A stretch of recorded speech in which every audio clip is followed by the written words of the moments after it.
Good morning, everyone.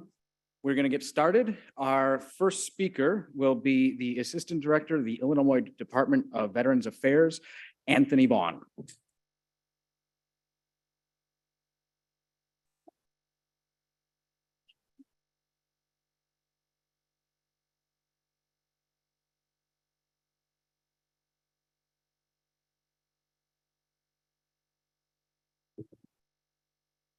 Good morning. Well, maybe I shouldn't have sat so far away, then I wouldn't have to walk all the way over here. Good morning, everyone. How's everyone doing this morning? So thank you, Robert, and thank you, Terrell, and the University of Chicago, and all the other partners for bringing this impressive room of experts and professionals together to discuss caregiving as a kickoff to this 4-week training course. Now, we all know that caregiving is often an overlooked conversation, but bringing it to the forefront is critical for the well-being of caregivers and those in their care. We applaud you for amplifying the conversation and setting the stage for a successful training. On behalf of our director, Terry Prince, and the 1,200 employees of the Illinois Department of Veterans Affairs, I am truly honored to have this opportunity to share with you how IDVA fits into this conversation. As we speak about caregiving in all of its forms, we at IDVA believe it is central to the work we do as a state agency. We have over 600 veterans in our care at our 5 residential homes across the state, and they're located in Anna, Chicago, LaSalle, Manteno, and Quincy. And each day we witness skilled and compassionate caregiving.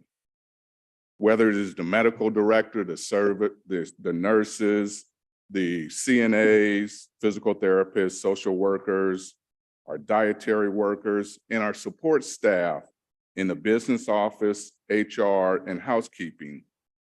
Each individual is dedicated to providing veterans a high level of care and creating a real home and community.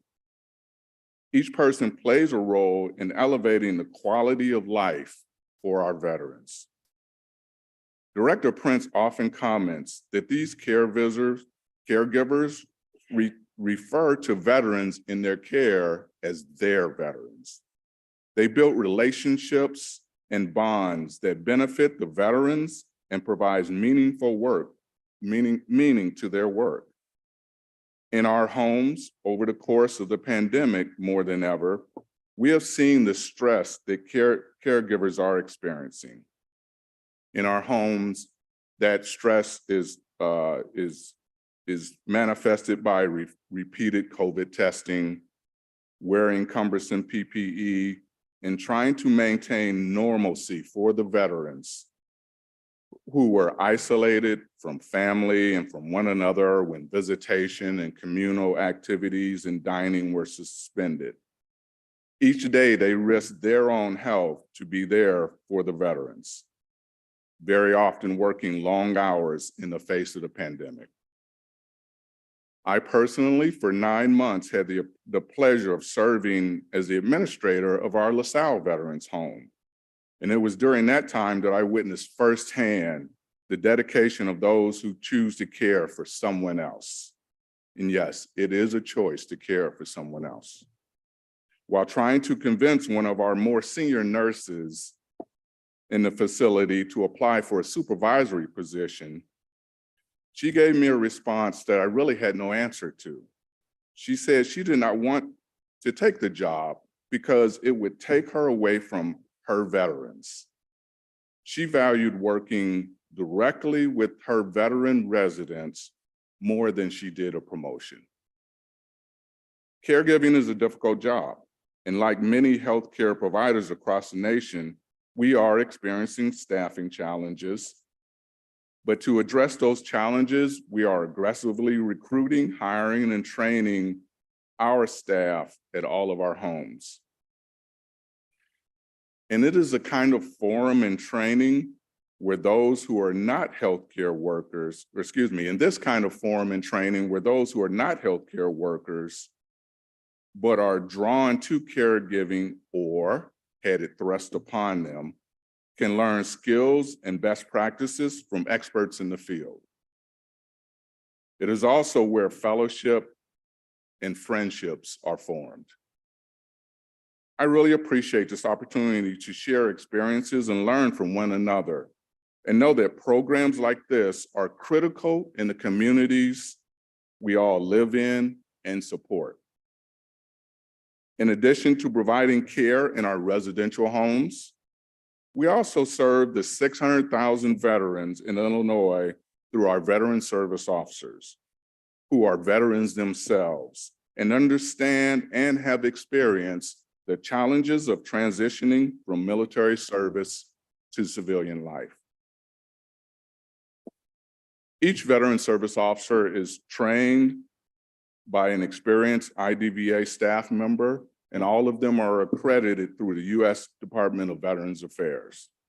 They are poised to work with the veteran on an individual basis, always seeking to understand their backgrounds, circumstances, ambitions, and needs to determine which benefits support their goals and help them build a foundation for their future.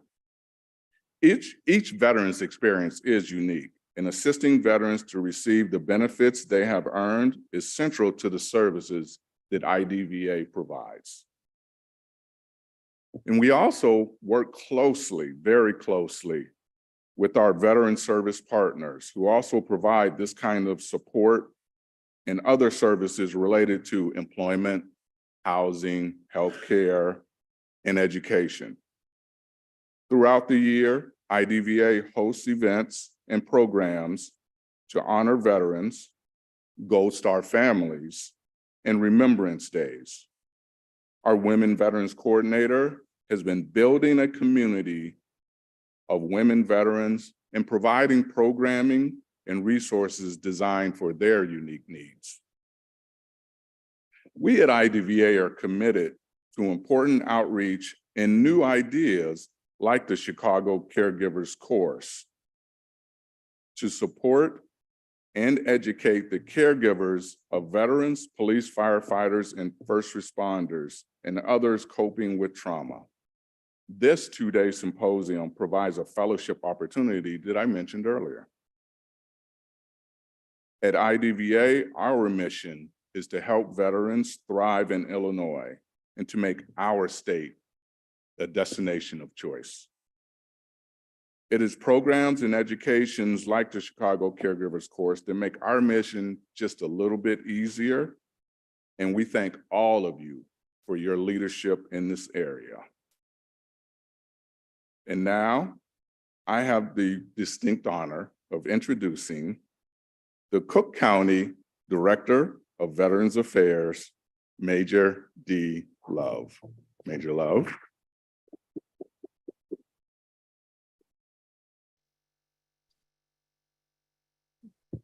Thank you, Assistant Director Vaughn. Good morning, everyone. I am U.S. Major Retired Dina Love, and I serve as the Director of Veteran Affairs for Cook County, Illinois.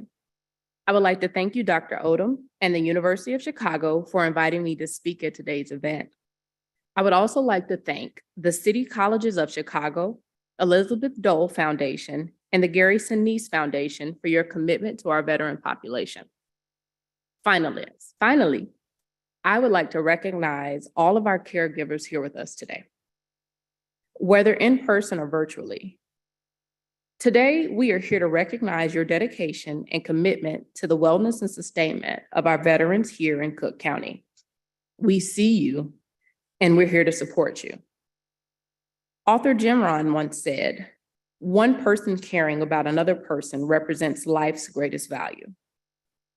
As a newly transitioned service member and Afghanistan veteran who battles daily with PTSD, I deeply understand the importance of care beyond service.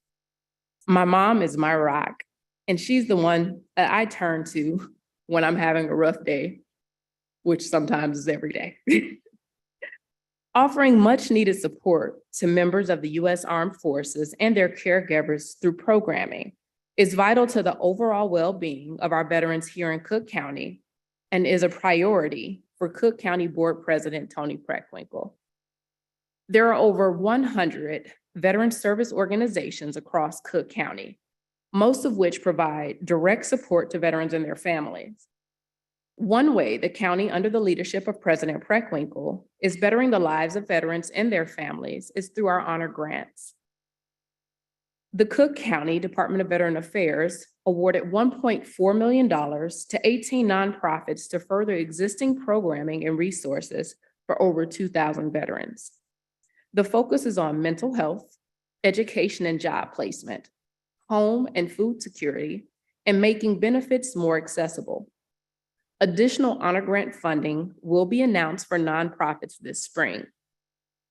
The county is also in the process of establishing its own accredited Veteran Service Officer Corps to help connect veterans and their dependents to available benefits and resources on a local, county, state, and federal level.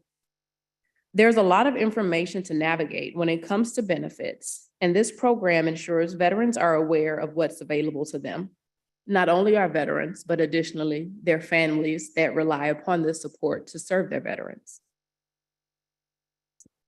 The Cook County Department of Veteran Affairs has already trained and onboarded 2 veteran service officers, and we plan to recruit 2 additional VSOs this year.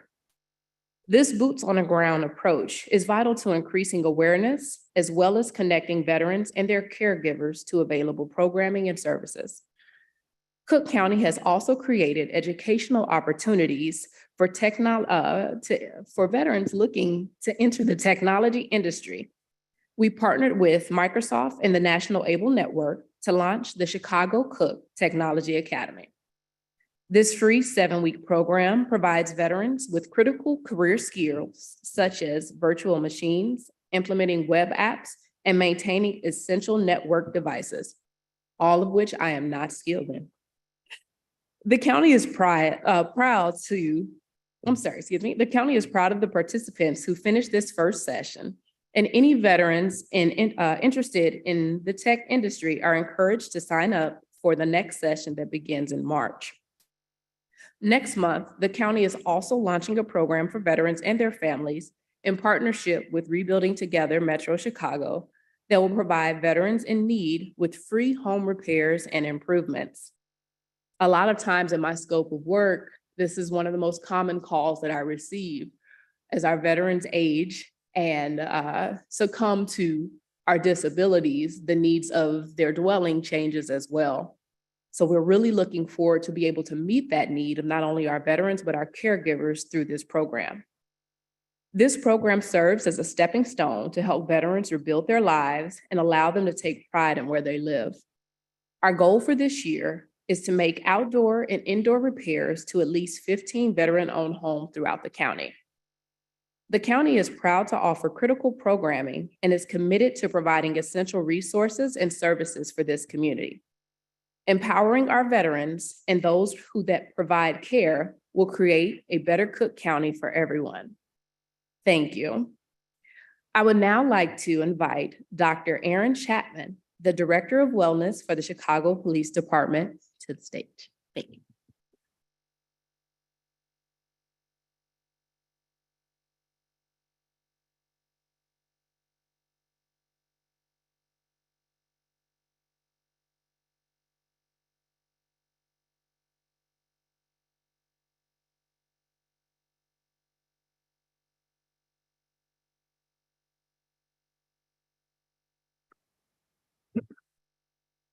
Good morning, everyone.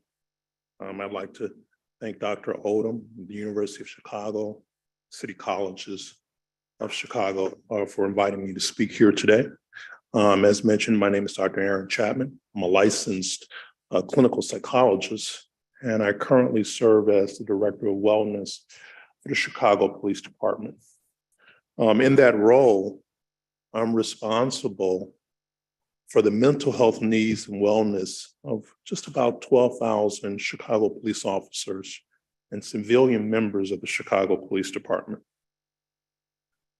During this block of instruction, which will last for just about 40 minutes, I'll be talking to you about vicarious trauma.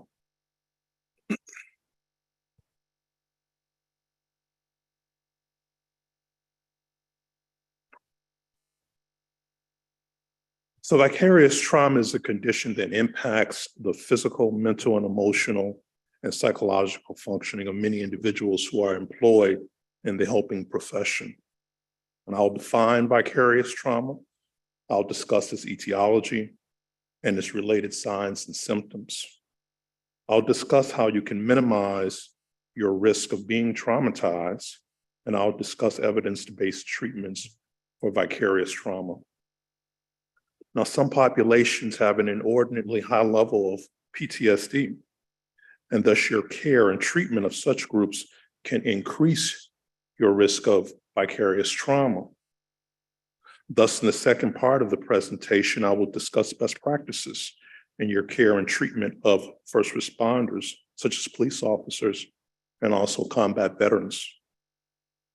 I possess a unique qualification in discussing the subject matter, as I myself am a retired Chicago police officer with 31 years of continuous service, and I'm also a combat veteran. And my goal here today is to increase your knowledge and awareness of vicarious trauma and to share ways that you can protect yourself against it when caring for members of high-risk groups.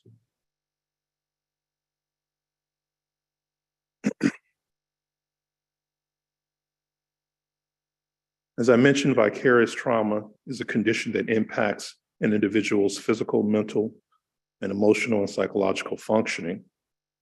It actually results from exposure to a trauma narrative of a trauma survivor, helping professionals such as therapists, police officers, doctors, nurses, firefighters, and yes, caregivers, all at high risk for vicarious traumatization. Vicarious trauma is also known as secondary trauma, secondary traumatization, and is oftentimes associated with compassion fatigue and burnout.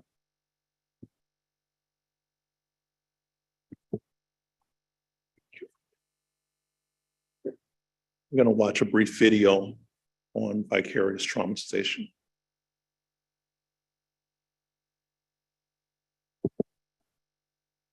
Let's play a little game. We'll play a word association game. I'll say a word and you can picture something in your head. You can even shout it out loud.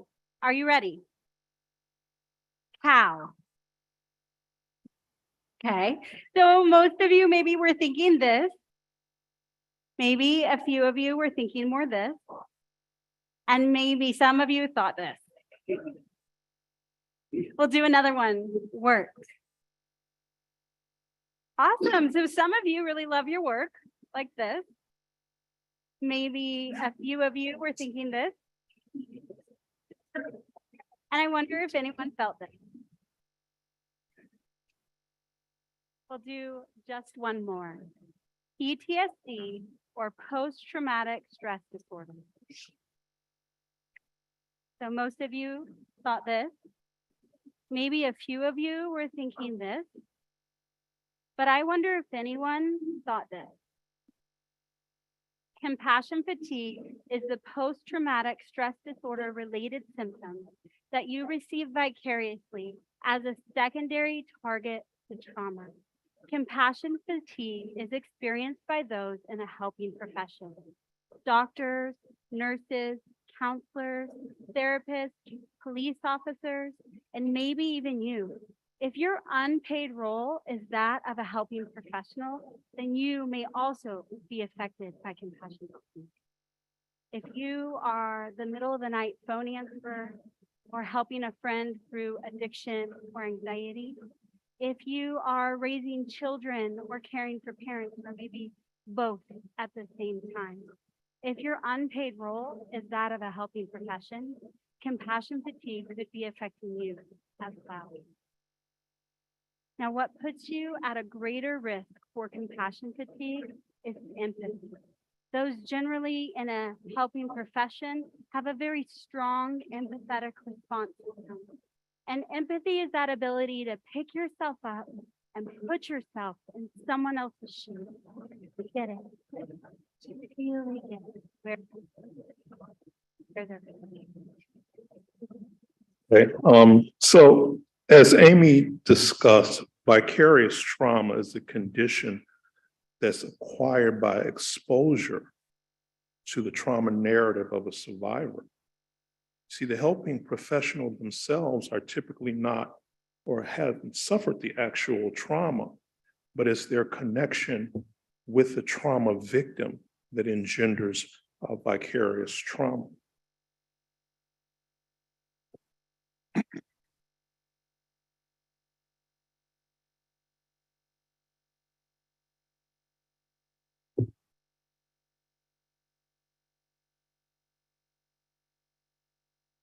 There we go. Vicarious trauma is more likely to occur if the helper has been a trauma victim themselves, if the helper lacks coping skills or resilience training, if the helper lacks social support or is emotionally or psychologically vulnerable, or if the helper has been exposed to multiple traumatic narratives.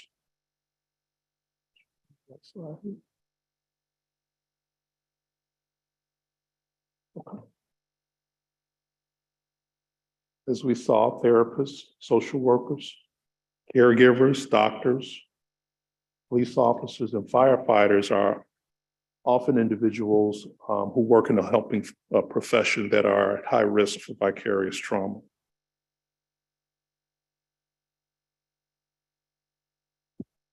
Signs and symptoms.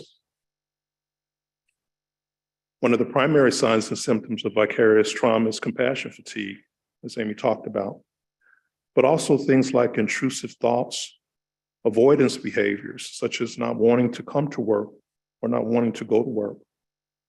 Mood disturbances such as sadness, depression, anxiety, increased irritability or agitation are also very common. PTSD signs and symptoms, quite obviously, are oftentimes present, to include sleep disturbances or nightmares about the material that the caregiver has been subjected to. Reduced job satisfaction, isolation, and withdrawal are also common symptoms of vicarious traumatization.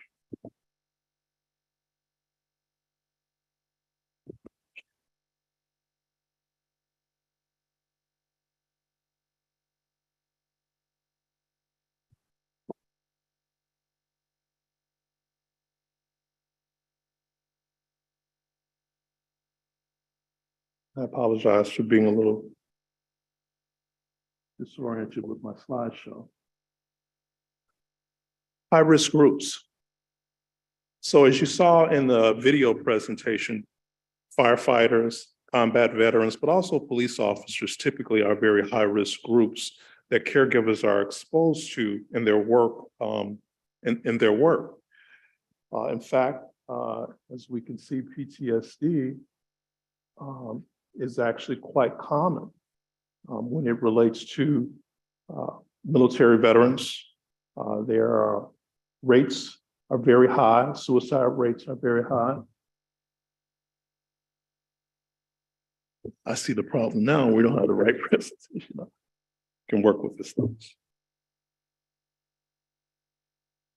Child abuse rates are very high. All of these things are marks of oftentimes vicarious traumatization or PTSD related signs and symptoms. Overall, we're talking about the mental health of the veterans being compromised and police officers being compromised. And when that happens, caregivers that are exposed to these individuals typically have a higher rate of vicarious traumatization.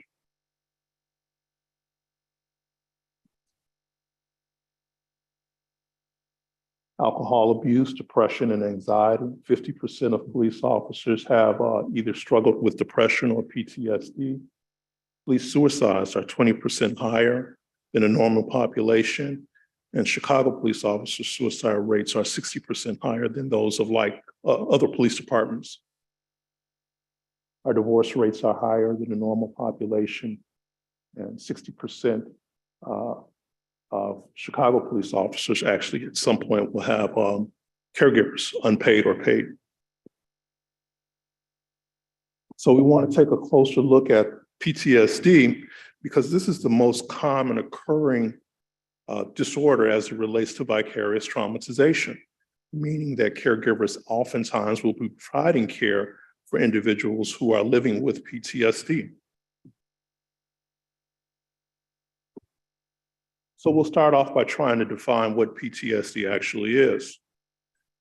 Typically, PTSD is a situation where there is a confusion between past and present. It impacts one's thoughts, behaviors, emotions, and actual behaviors. PTSD can actually essentially disturb the wiring of the human brain so that it's not functioning in the way that you would imagine that it would. It's also accompanied typically by a fight, flight, or freeze encounter. At the bottom, you see a little diagram. And what this diagram is essentially trying to convey is that the PTSD brain essentially is oftentimes functioning merely at the emotional level, as opposed to utilizing the parts of the brain that are responsible for critical thinking and problem solving. We're typically working on what's called the reptilian brain, which is the emotional center.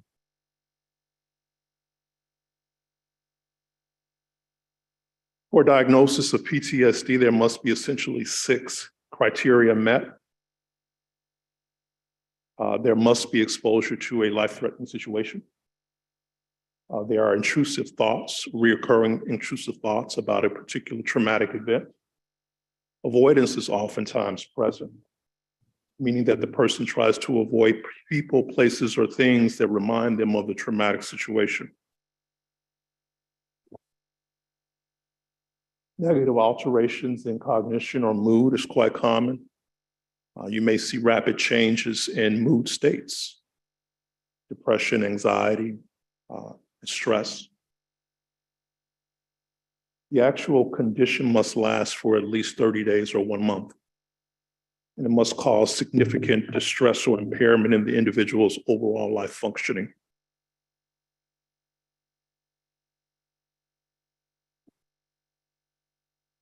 This particular diagram just shows some of the rates of PTSD in veterans. And as you can see, the rates are very, very high. I'm afraid I don't have any statistics that are beyond 2015, but these are Department of Defense related statistics in relation to PTSD and military veterans. One of the ways that you can help guard yourself against PTSD is having an understanding, an appreciation of a culture, meaning that police officers and veterans oftentimes see themselves as a separate culture. We have certain ways of communicating, meaning language might be a little different from everyone else's. We use phrases that are unique, so to speak, and that may not oftentimes be understood by other individuals like caregivers. And so perhaps familiarizing yourself with some of the language could be a bridge to working with a person in a high-risk group such as combat veterans and police officers. One of the things you may want to do is to recognize the service that a veteran or a police officer has given, their sacrifices. One of the ways you can do that is simply by verbally expressing a common phrase, "Thank you for your service." There's certain holidays that are very important to veterans and police officers for that matter. A recognition of those days could help facilitate a better rapport.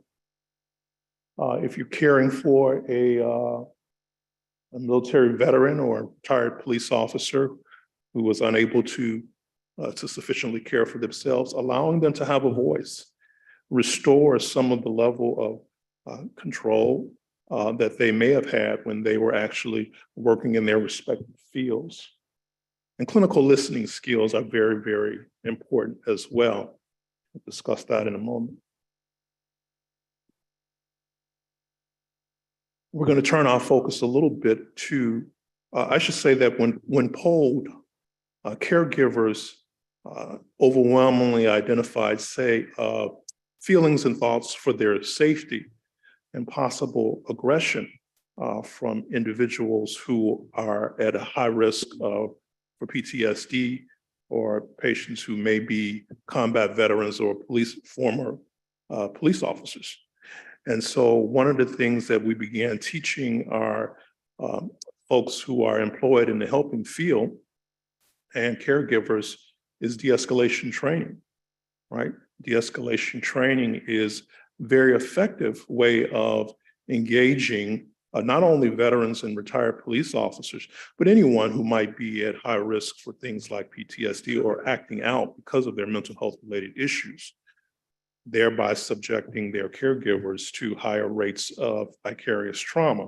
And what de-escalation essentially is, it's a skill or a technique that's used essentially to manage a person who is in crisis or to manage a elevated situation or circumstance. It requires no hands-on, it's entirely verbal in nature, and typically outcomes are pretty good if you in fact know how to use this particular skill. There's an acronym for de-escalation. Many things have acronyms, such as most people are familiar with the acronym for stroke, which is FAST. Most people are familiar with that. And the F standing for face, and the A standing for arms or weaknesses in the arms. The S standing for speech or slurs in speech, and the T meaning it's time to get help. Well, de-escalation has acronyms too. And the first acronym that we're going to go over as it relates to safely and effectively de-escalating a situation and thereby providing protection for the caregiver is TIC-TACs. And those are essentially communication skills that are useful in de-escalating a situation involving a veteran police officer or anyone who may be at a high risk for mental health related issues. The more recent piece we actually are not going to cover, but those are your clinical listening skills. We'll just briefly summarize them. So in terms of our acronym TIC-TACs, the T stands for tone. And so we understand that when we're communicating or attempting to de-escalate a situation, one's tone is incredibly important. Why? Because oftentimes our tone can communicate our feelings during a particular encounter. It might also involve, our tone may also involve how loud or soft our voice is. It might include how fast or slow we're speaking. And it's an excellent technique, meaning the control of our tone to help modulate or de-escalate a elevated situation.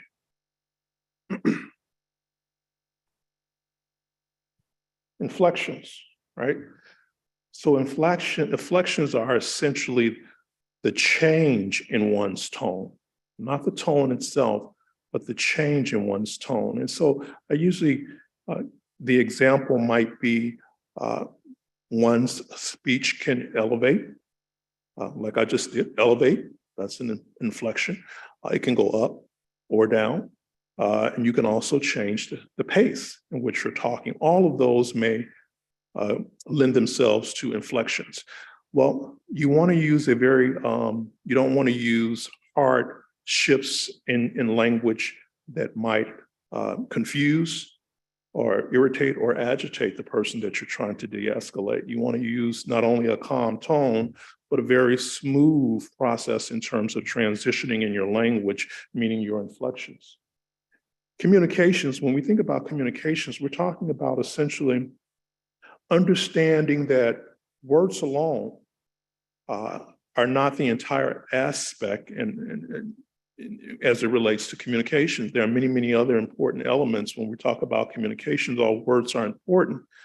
And so some of the things you may want to consider when we're talking about words and communication is you might want to avoid words that might appear offensive given the group that population that you're working with. You want to eliminate things like expletives and things like that, not knowing how they might be received by the individual who you're trying to de-escalate. You want to also be aware of your body language, right? Oftentimes you may, depending on who you're working with, want to make eye contact. You may want to have a posture or a stance that's non-threatening as opposed to being threatening. You want to be aware of your facial expressions, right? Because you want to ensure that you don't insult, degrade, or demean the person. Personal attire oftentimes matters. Military veterans and police officers are really attuned to how you look, particularly how you dress, and they will ascribe levels of respect to an individual who looks well put together, as opposed to someone who looks very sloppy in their appearance. I talked about words do not completely convey good communication skills. In fact, research at Harvard University has shown us that body language actually conveys 55% of good communication. The tone, as we talked about earlier, actually results in 38% of effective communication. In words, what you actually say only accounts for a very small percentage, namely about 7% of actual communication. So the point of this slide is to make sure that we understand that it's not so much what you say, but more or less how you actually say it that's going to help a caregiver de-escalate a situation involving someone who is living with mental illness or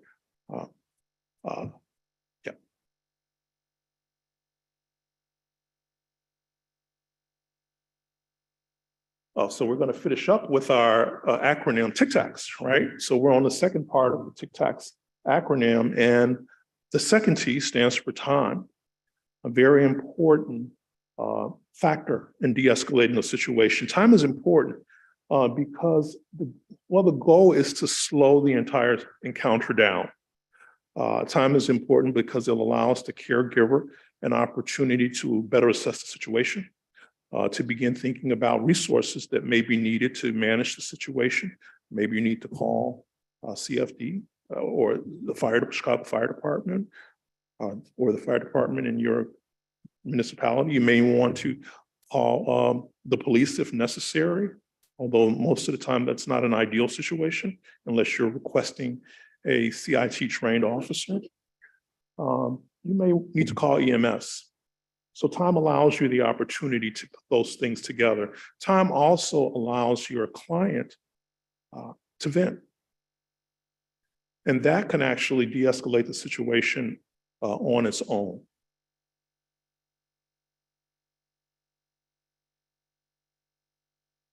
Atmosphere and context. So essentially what you want to do if you're a caregiver, you want to try to control the environment as much as possible. If there are any irritants in the environment, you want to take them away. And sometimes an irritant doesn't have to be a thing. It could actually be a person, right? Someone who's escalating the situation. So if it's under your control and you have an individual who is serving as an irritant, you may want to politely ask that person to leave the room until you can bring things under control. In terms of context, you want to consider all the things that we've just talked about in an integrated fashion, right? Just one thing or one of these techniques in and of itself may not be enough to successfully de-escalate a situation. You really want to utilize them all in an integrated fashion. And the last thing we'll talk about here in terms of TIC-TACs, which are essentially communication skills that can be used to de-escalate a situation, is space. And again, space is an important factor as well. In fact, for military veterans and police officers for that matter, they're actually more comfortable with larger amounts of space, right? It also is a form of respect. We are very attuned to things like our personal space, as opposed to things like social space. because it's also a safety factor, right? So you might want to be conscious of issues related to space as you're trying to de-escalate a situation, particularly concerning a veteran or a police officer. These are the clinical listening skills, and these are the same skills that I learned during graduate school for psychology in terms of how to connect with a person and impact an encounter. And so we're just going to briefly look at them and summarize them. We don't have time to go through them all, but suffice it to say, it is really important, a strategic effect, if you will, if you're able to use emotional labeling or repeat to the person what you think their emotional state is during the encounter. It's useful to ask open-ended questions as opposed to closed-ended questions. Open-ended questions typically buy you time and allows for more responding that is in-depth in nature, which can serve to de-escalate the situation. You want to be able to use I and we statements so as not to make it seem like you're judging the person that you're trying to de-escalate. For instance, I understand that this is a difficult time. I know that if we work together, we'll be able to make it through this process together.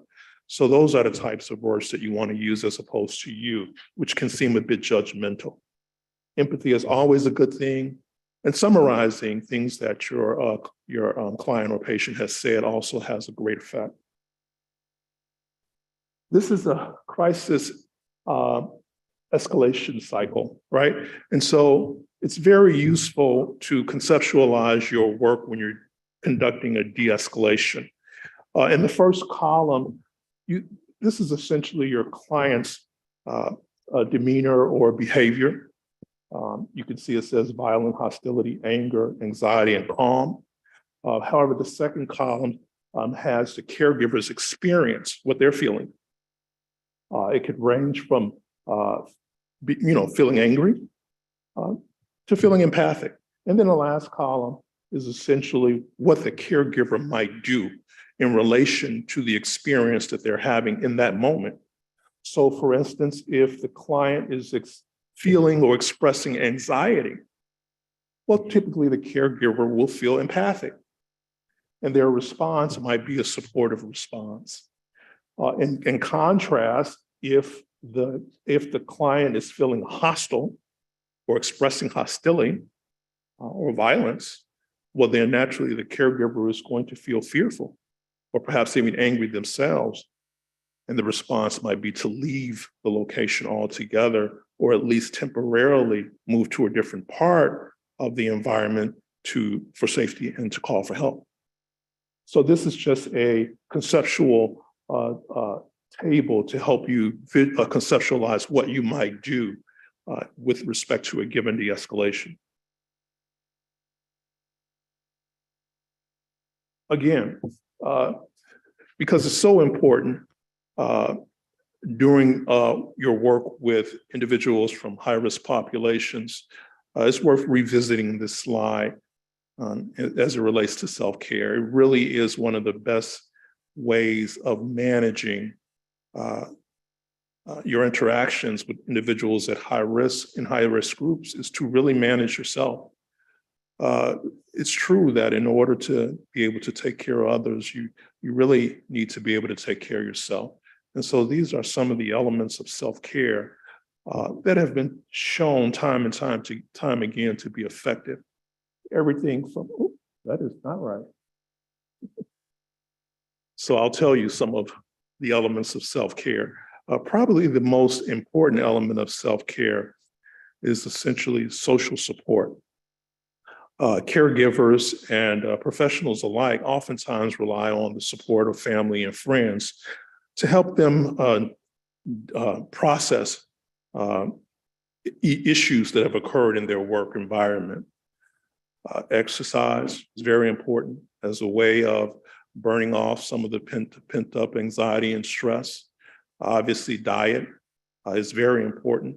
Exercise and diet combined actually facilitates some of the hormones in the brain that are responsible for providing the building blocks of good health. But also spiritual I'm going to take this slide off, not the right side. Oh, here we go. One's spiritual life is very important. If for not, perhaps not for all, but for most, your spiritual life is very important as a self-care mechanism. For caregivers, in extreme cases, maybe a change in your caseload might be helpful. Obviously, that's not the first thing that you want to do, but if you find that you are being unreasonably triggered by a particular client, then that might be the best approach, is a change in the caseload. Psychotherapy, all right? I feel like individuals who are working in the helping profession, we need to be very responsive to our own mental health. And so having a therapist someplace safe to talk about our experiences, a place that offers us a level of confidentiality is perhaps one of the best approaches to our own self-care.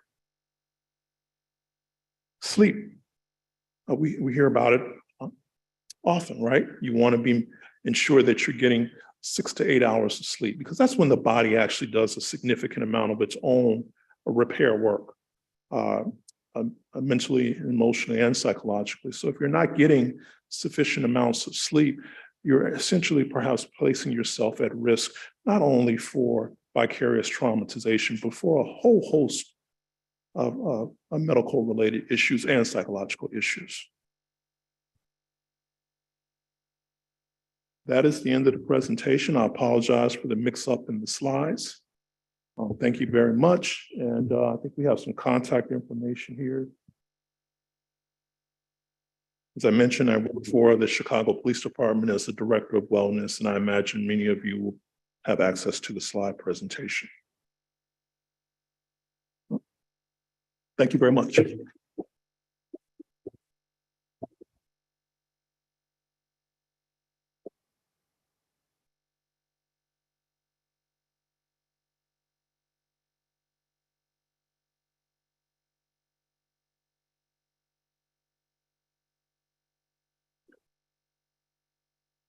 Good morning. Well, first of all, let's want to thank you, Dr. Chapman. That was a great presentation, and I just appreciate the opportunity to be here. In the spirit of gratitude, really want to I'm honored to be in this space with this team, particularly around this topic. With that being said, I'm also honored to be here with my team as well, and looking forward to, after lunch, really diving into the descriptive work from the team that's on the front line. I am the director of the Violence Recovery Program. I say that with a lot of humility. I'm learning every day. I have over 20 years experience, primarily that really started off in this area of Chicago.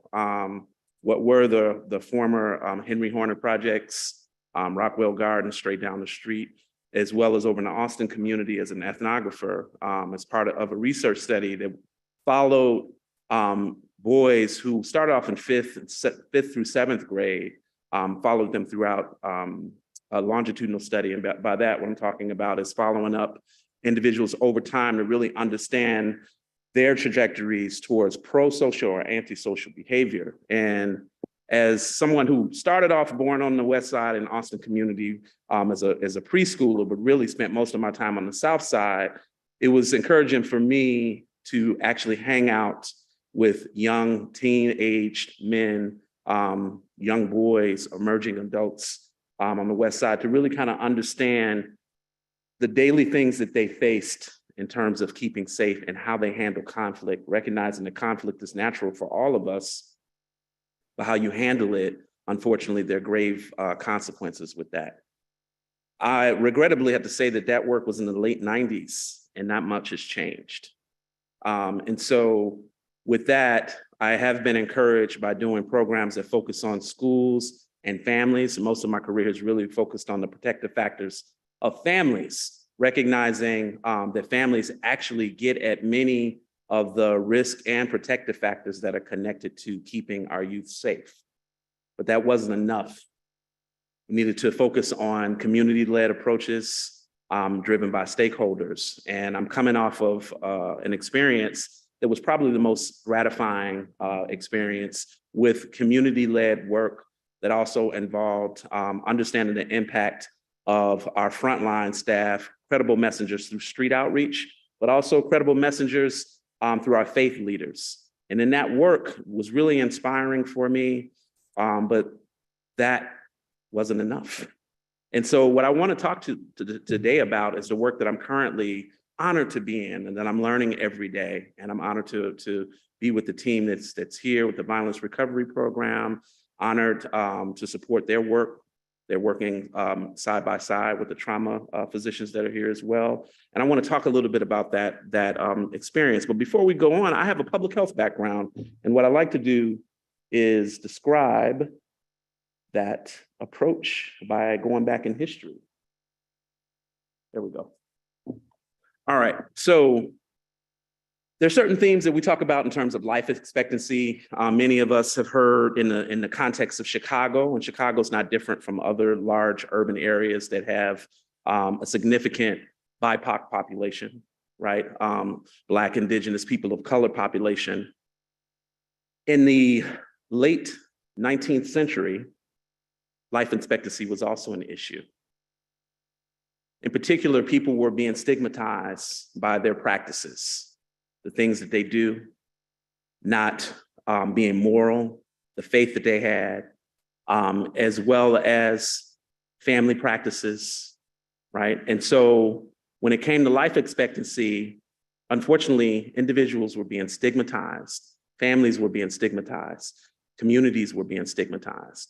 It was actually a public health approach, particularly with John Snow's discovery of cholera, actually realized, you know what, it wasn't necessarily individual behavior, it wasn't families, it wasn't community, but it was the overall environment. It turned out that a community upstream was dumping waste into a river that another community downstream was using for drinking water. And so the public health approach, which includes Edwin Chadwick's sanitation systems, have actually began to look broader and instead not placing blame or fault at the individual level, but looking at the overall surroundings, right? To eliminate the problem before it happens. And a lot of the work that I've done before really focused on prevention. I'm gonna read this quote, and I love doing this with some of our elementary, high school students, but I wanna do a little bit of call and response right now to wake everybody up. And I know everybody's super busy, and so I appreciate that. So I want you to fill in the blank for me. This was a phrase that came from lobbyists in the 1950s and 60s. Blank don't kill people, people kill people.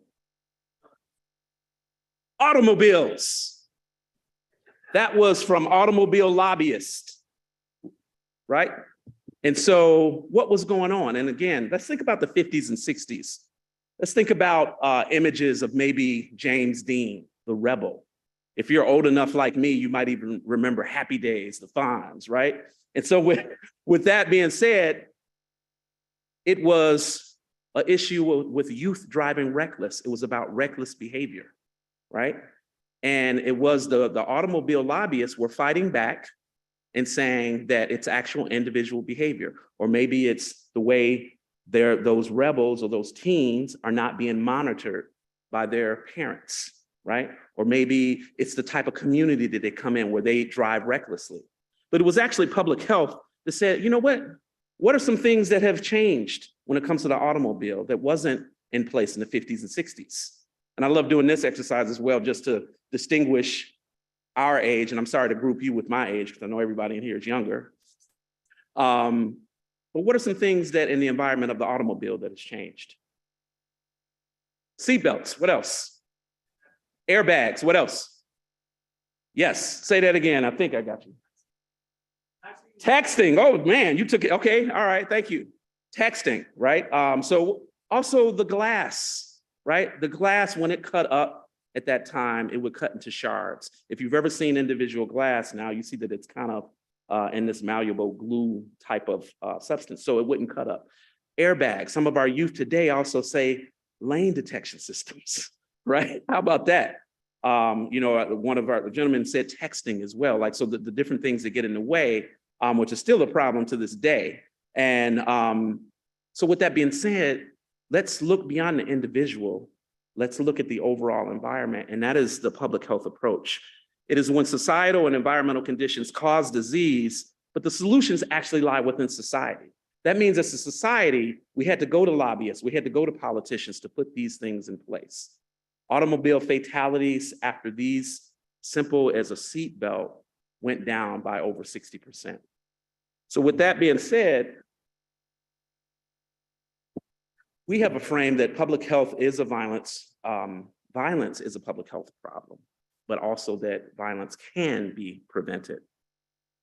With that being said, we know that this audience in the context of the city of Chicago, we know that our victims are overwhelmingly male. We know that they're primarily killed by firearms. They're mostly African-American. And unfortunately, in a city like Chicago, in this historic area that we are in this historic building of what this means and the activisms that's connected to this building alone, that unfortunately, African-Americans, although they represent a third of the population, account for 80% of the homicide victims. And when we think about what impact this has on our economy, this means, what about the lives that are lost of people who were not able to contribute, either because they're no longer with us or their ability to function in ways have changed dramatically. So public health emphasizes understanding risk and protective factors. As I mentioned, the work that I've done primarily throughout my career focused on families. And families at the relational level help get at many of the risk factors that are associated with the largest or the most common youth behavior outcomes, which include school dropout, which include teenage pregnancy, which include substance use, which include anxiety and depression, which also includes risk for violence. However, as I mentioned earlier, despite doing this work that's been very motivating, despite being in this space now in the hospital-based violence intervention program that's known as the Violence Recovery Program, it's very daunting, it's humbling, and quite honestly, it can be very depressing, right? With that being said, we need to go beyond just public health in terms of where it's existed primarily, and we need to engage more in emerging public health. That means looking upstream, like John Cholera did when it comes to the context of violence, what's going on upstream. And so what I want to do very briefly is talk about some of these upstream factors, these factors that are connected to housing in the city of Chicago, that are connected to jobs in the city of Chicago, economic opportunities, that are connected to resources related to dealing with the exposure, like Dr. Chapman just shared earlier. But let's also go a little bit further out. Whoa. Not sure what happened there. There we go. Let's go a little bit further out, and I'm going to start about 103 years ago. I'm going to talk about the racial terrorism that was happening in the South during the World War I era that led to the Great Migration period. And what I'm talking about is a period between 1914 and 1918. How did our American cities like Chicago, as well as 24 other cities, respond to this Great Migration? They responded by using actual physical violence, right? Chicago in 1919, there were 38 individuals killed, 537 individuals injured, as well as 2,000 people either left homeless or without a business due to arson, connected to factors in terms of how cities, northern cities, were responding to the Great Migration. Why am I bringing this up? Because we firmly believe that the race riots itself in the Red Summer, that again impacted 25 total cities in the United States, serve as an origin story for what we all talk about now in terms of being a segregated city. That in itself gave Chicago a bad look. So what we begin to see afterwards are mechanisms that are tied to policies and practices that exclude individuals because of their race. So we go from using physical violence to using policies like restricted covenants, to using policies like redlining, to using policies like urban renewal, as James Baldwin eloquently stated, actually means Negro removal, right? These practices, what they do fundamentally when it comes to keeping communities safe, a sociological perspective is fundamentally what it is that we share the same beliefs when it comes to our community? What's our ability to support each other? And what is our ability to actually act on the beliefs that we have? What that involves is connectivity. When you have systems and policies that break up communities, what you're essentially doing is that you're structurally creating a system where communities are not safe. The Federal Housing Authority administration had an opportunity while urban renewal was happening to get the United States out of the Great Depression. What way did they do that? At the time, during the Great Depression, many Americans did not own homes, but owning a home was a way to build equity and it was a way to create generational wealth. But Blacks were excluded from that opportunity. This is an actual governmental policy, right? And so when that exclusion happens, what you begin to see, national highway system disrupts community, disrupts those social factors that are tied to keeping communities safe. That also begins the process of white flight. You have low risk, irregardless of credit ratings, opportunities to secure a low interest mortgage that Blacks were excluded from. So what we know as a city, if you've looked at any movies prior to the 50s, you'll see that the neighborhoods, or if you're just in communities in Chicago, you'll see neighborhoods that really represent the ethnic diversity of European immigrants that came over, right? And so white flight begins. Where does the tax base, where do the services go when white flight begins, right? Instead of investing in social services like mental health services, what we begin to see is a hyper investment in policing. And so during that process, as jobs also follow the people who are leaving, the jobs disappear. In a city like Chicago now in the 80s and 90s was known as a Rust Belt city. The wealth gap between Black and white Chicagoans was probably at its closest prior to this process. The population alone in the early 1980s, Blacks represented 39% of the city of Chicago's population. So as the population begins to go, what you begin to see is a hyper investment. Instead of in social services, you see an investment in policing, right? And so that is known as the birth of the carceral age, where if you fast forward 50 years later, you see an increase, a 400% to 500% increase in those individuals that have been touched by the criminal justice system. That also means locked up or supervised, either on parole or probation, some form of supervision, right? And what you also see is policies and practices now that continue to disrupt. In the early 21st century, you have the largest concentration of mass housing destruction. When I opened up, I talked about how my beginnings with this work started off right over here, right over in Henry Horner Homes, right down the street in Rockwell, right, and many other housing projects, public housing, right? What happens when you disrupt individuals' ability to connect, look out for each other, right, support each other, use informal social control? That means how do we act on what we believe for our neighborhood by handling it ourselves? If you go to any community on the north side, you won't see a over-occupation of police officers because there are structures that are there, right? And so when you disrupt these opportunities for this informal social control, what you're doing is that you are structurally making communities unsafe. So fast forward, largest concentration of public housing destruction. What happens after that? What happens to the kids, right? The schools. When you lose the people, now schools are quote unquote underutilized, right? And so now outside of a home where the first adult that you build bonds with are through schools, now you lose that, right? Now what happens if our youth are also engaged, like all youth around the world are engaged in riskier activities? That is part of the developmental cycle, right? But what happens is that there's not a safety net when you make a wrong choice. So that means who you're hanging with, where you go to school, what block you live on. You could be associated by that. When you don't have that structure, what happens is that the consequences are fatal. So now the schools are gone. Students have to go across different boundaries, right? That also contributes to really a symptom that we see in terms of how people interact, how they're dealing with conflict. And as a result of that, someone's injured.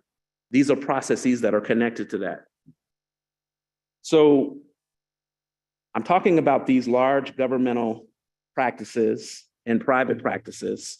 But as Dr. Selwyn Rogers brilliantly raised yesterday during the presentation on trauma, the University of Chicago Medicine sits on the South Side, and a third of the violence on the South Side, the University of Chicago Medicine is basically surrounded by that. They represent the South Side communities that surround the University of Chicago, represent a third of the violence that we see.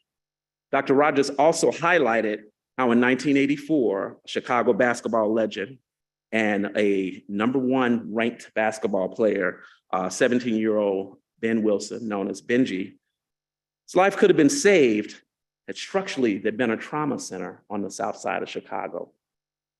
Unfortunately, there had been no trauma center for over 30 years on the South Side of Chicago. This was brought back up to life through community activism in 2010, when an 18-year-old community organizer and a co-founder of Fearless Leading by Youth, that was a division of a program called STOP, was shot in the back unintentionally as a result of a stray bullet from a drive-by. That incident happened within the shadows of the University of Chicago Medicine. Unfortunately, he had to travel 10 to 11 miles to the nearest trauma center on the north side. His life could have been saved, but it wasn't. Thanks to organizing by Southside Organizing for Power, who rallied and led mobilization campaign that included a rally and a prayer every Thursday night at 6 o'clock on Thursday outside of the University of Chicago Medicine.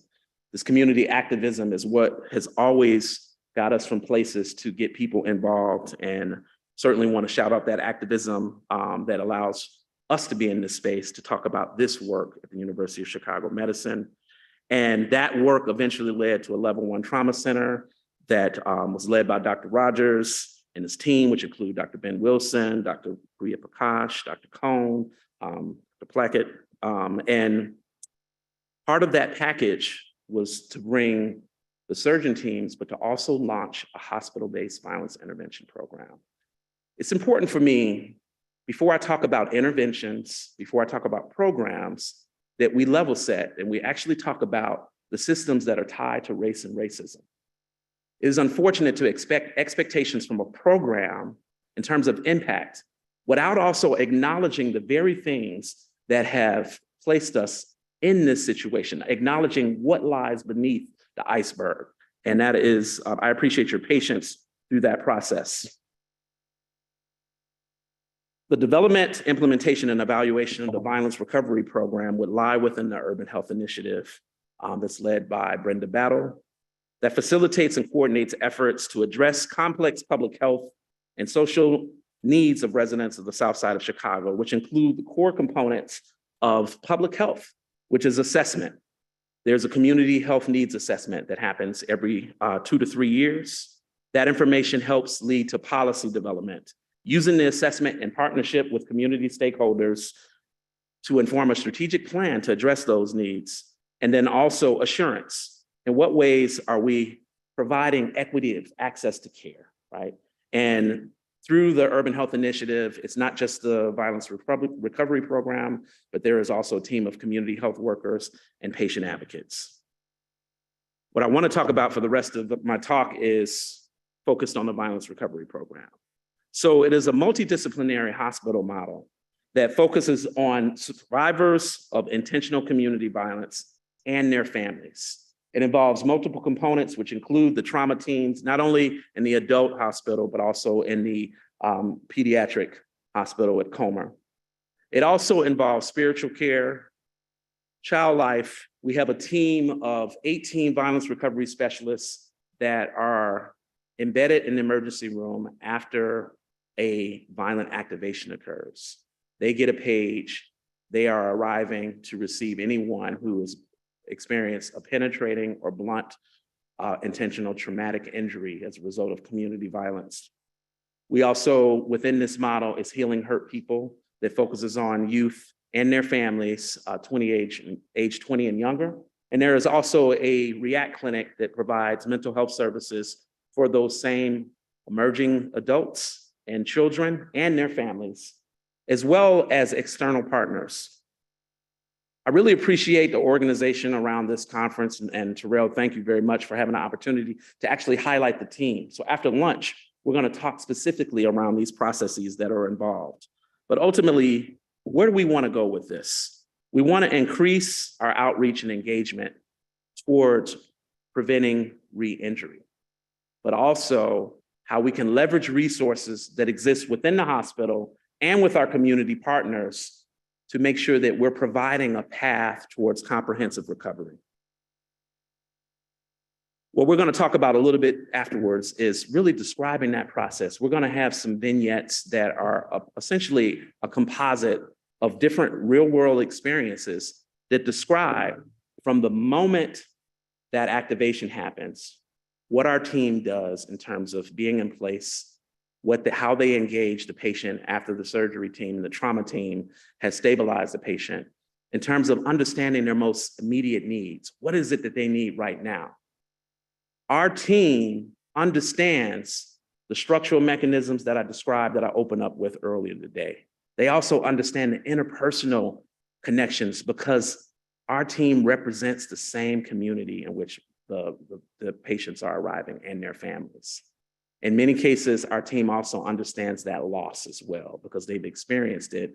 Because in a city like Chicago, a tale of cities of communities that have and don't, our squad represents that side, right?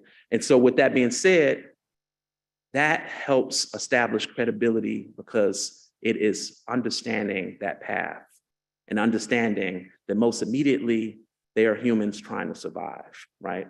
They are humans that are upset because they have been victimized, and using psychological first aid to make sure that they feel safe, to make sure that we address their most immediate needs, to make sure that once those have been addressed, we want to try to understand their feelings about what happened to them and what ways we could support them. In combination with the trauma team, we also want to make sure that when it's time for them to be discharged, that we understand what their social determinant needs are. Again, it's tied to those mechanisms that I opened up with. Primarily, where are you going back to, right? And what ways can we support you in that environment? I'm very pleased that our squad will actually walk through that a little bit later after lunch.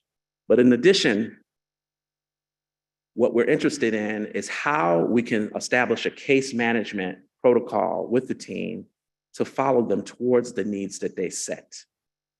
In a city like Chicago, that is a daunting task because our team is constantly inundated with new activations. So we're going to talk after lunch about the processes involved with what they provide in that crisis intervention space, and then how they provide support on the case management side, particularly to make sure that they can address the social determinant needs that they have, the mental health needs that they have, behavioral health needs that they have, not only for them, but also for their family. So since the Trauma Center opened, there has been approximately 7,500 patients that have been engaged by our trauma recovery team. The pre-pandemic levels looked a lot lower than we have, and in 2021, we were at approximately 2,300 patients that were engaged by the trauma recovery team. We're very pleased that those numbers have gone down slightly to approximately 1,900, but it is still leaps and bounds higher than it was at the pre-pandemic levels. As Dr. Rogers highlighted yesterday during his presentation, and as I opened up earlier, the volume of patients that we see are primarily around the University of Chicago Medicine. And what you see in the darker red areas represent communities like South Shore, Woodlawn, Greater Grand Crossing, which are our highest volume communities. Those are communities that on a lovely day, you can walk to from the University of Chicago, right? And So it gives you a sense of the proximity, right? And so we know that consistent to what we see in the city of Chicago, most of our survivors, most of our victims of violence are male.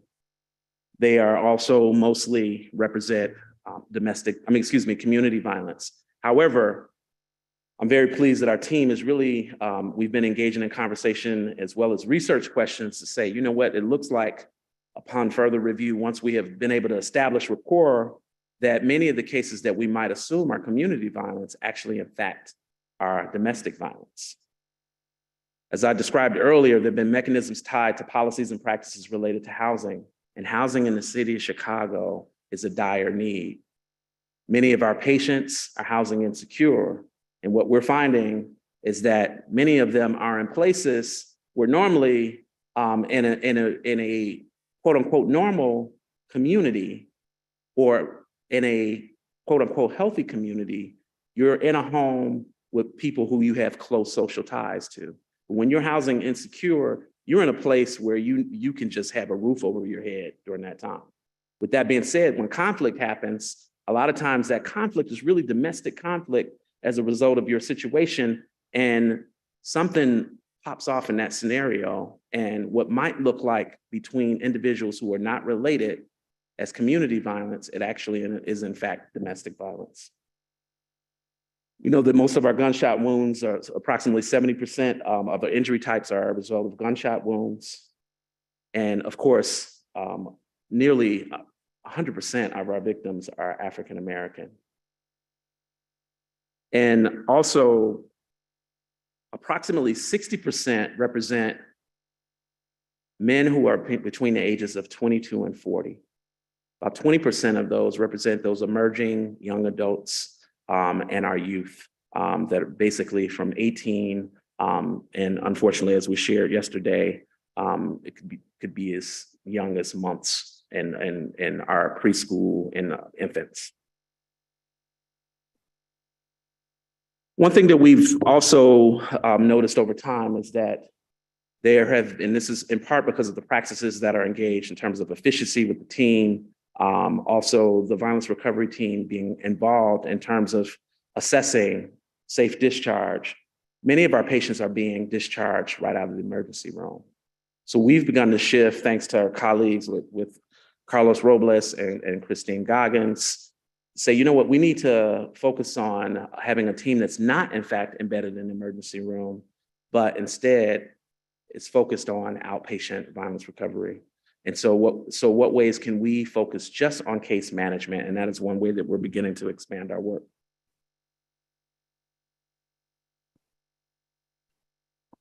That expansion also, I'm pleased to share that over the past few months, we have focused on strengthening funded relationships with our street outreach partners, understanding that they, again, intimately are aware of the interpersonal dynamic in the communities, but also the structural dynamic, and what ways we can tie with them to assess what's going on in the community in terms of mediation, in terms of risk, in terms of actually intervening on future shootings. So I'm very proud that in two of the communities that I highlighted in dark red, we have existing funded relationships with street outreach organizations in the South Shore community, in the Woodlawn community, as well as one of the lighter red communities that also represents our Latinx community in South Chicago. And so we're focused on our workflows in terms of communication so we can prevent re-injury, but most importantly, work as a team so that survivor or their family or the bereaved families can look at us through the hospital, through our program, but also with our outpatient violence recovery team as a team towards their recovery. The other part of that is what ways can we be more efficient in our work? Our violence recovery team is working to address the primary social, emotional needs that they have, but also the structural needs that they have. What ways can we efficiently do that? Thanks to Christine Goggins, who's our colleague who we're going to focus on the panel a little bit later. We've established a relationship with a Georgetown law student who is now a lawyer. and highlighted that in trauma centers across the nation, there aren't medical legal partners. Thanks to our trauma team securing additional funding, we've been able to expand this opportunity to bring in medical legal partners to address these health harming legal needs that are tied to access to public benefits, that are tied to access to housing, securing economic stability. And so we're very excited that in what ways can this actually make our program more efficient towards reaching those goals? So again, I am really excited about the opportunity where we can jump into, after lunch, jump into some of the actual descriptions about what this flow looks like when it comes to crisis intervention, right? What are some of the barriers that we face? How we engage our patients with unconditional positive regard, how we balance and try to protect them in that space, protect their humanity, and what are some of the barriers related to that within that ecosystem. And really looking forward to having a question and answer regarding that as well, because quite honestly, sometimes when it comes to what our aims are, patient-centered aims, trauma-informed aims, run contrary to what our police department aims are in terms of wanting to assess them or interview them. And so we are navigating that space. We want to make sure that we have opportunities like this conference to engage in those conversations so we can all work collaboratively to be patient-centered, that we can work together to understand that we shouldn't be ahistorical about why our communities look the way that they do, that we should not look at the individual level as people being bad. We should look at the structural processes that are tied to what happened to the individuals, what happened to these communities, and what's going on with our city. The future of our city requires for us not to be ahistorical. It requires us to work collaboratively, and it requires for us to have a comprehensive approach that's multidisciplinary. So I want to thank you again for this opportunity, and I'm looking forward to us, after we break bread together, highlighting the team that's on the front line. Thank you very much.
in the city of Chicago. So I just want to get an opportunity to come up and say that so Teresa couldn't tell me that I didn't talk as well. But we're going to be breaking for lunch here. So we're to make sure that we come back promptly at 12:15, where we'll hear more from our violence recovery program at the University of Chicago Medical Center, followed by our AMED Military Civilian Trauma Training Team program. That's also at the University of Chicago. So we'll see you guys promptly at 12:15. Thank you.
All right, good afternoon, good afternoon.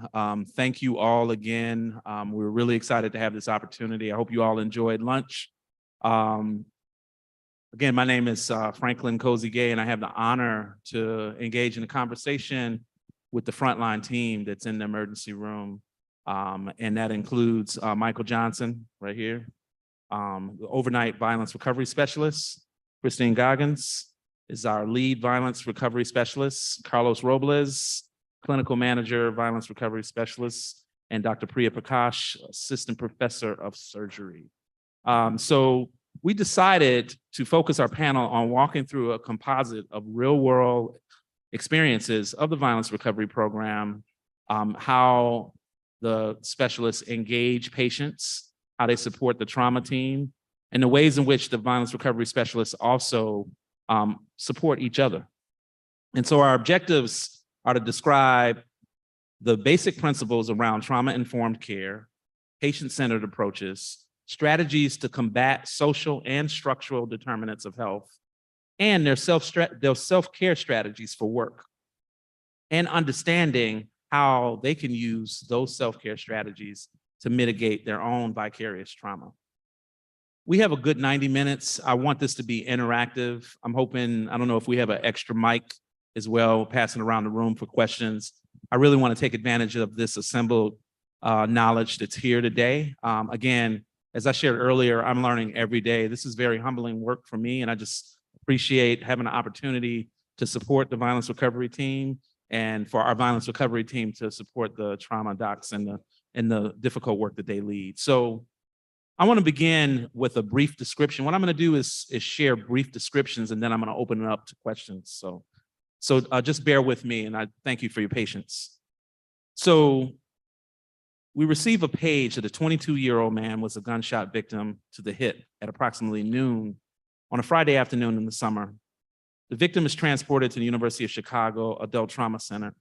A large contingent of family and friends follow the ambulance and police to the emergency room.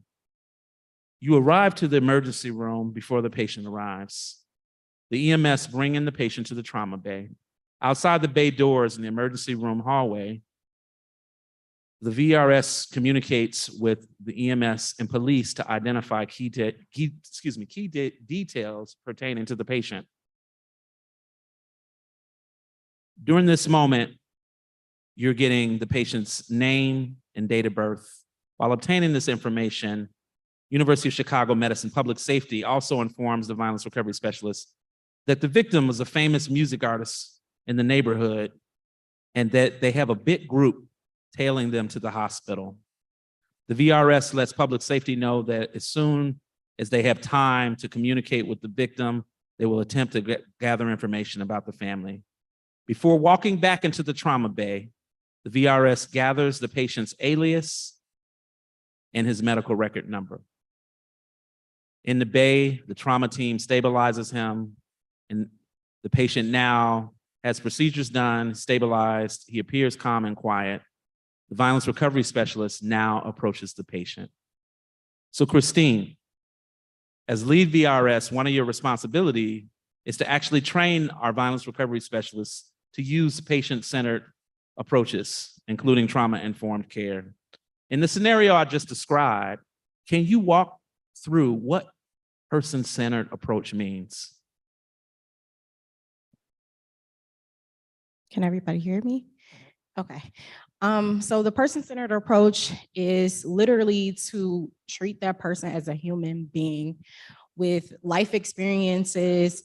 And you always want to take the opportunity to give them back their respect and their dignity, because situations like this where somebody is injured, a lot is taken from them. Their feeling of like safety, their feeling of control.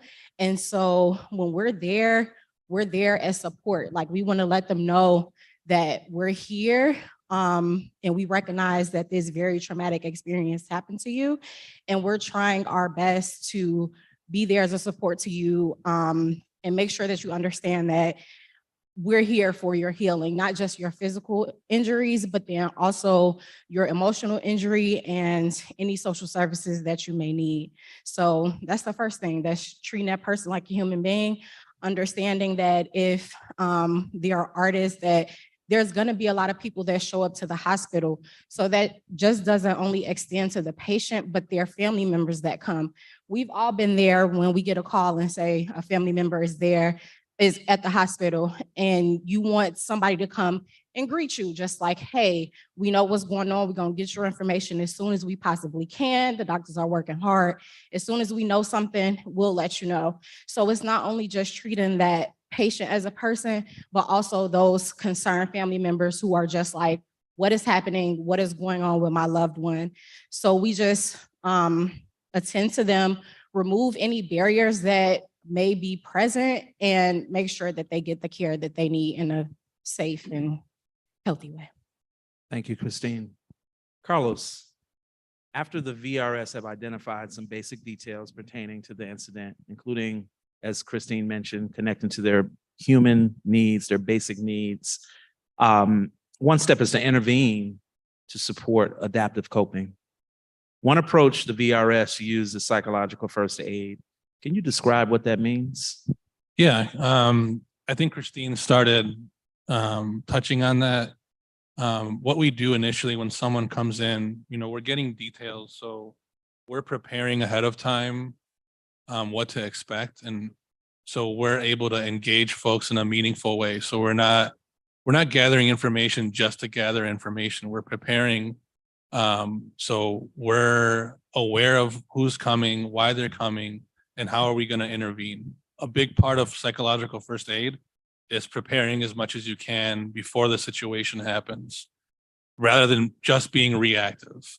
So in this situation, we know family is showing up, and we don't want to shut our doors. We know it's a traumatic moment for folks.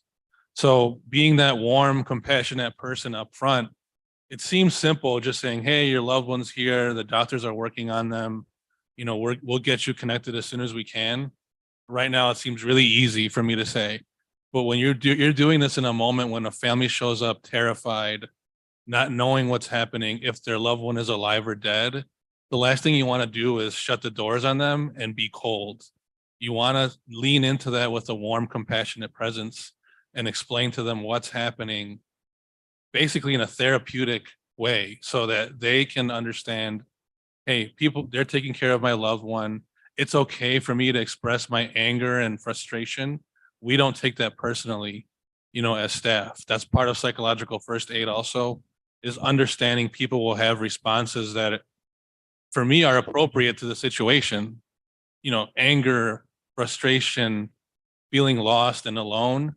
We're there to kind of hold that space for folks so they can be connected with their loved one, with staff, in the most compassionate way in a horrific moment.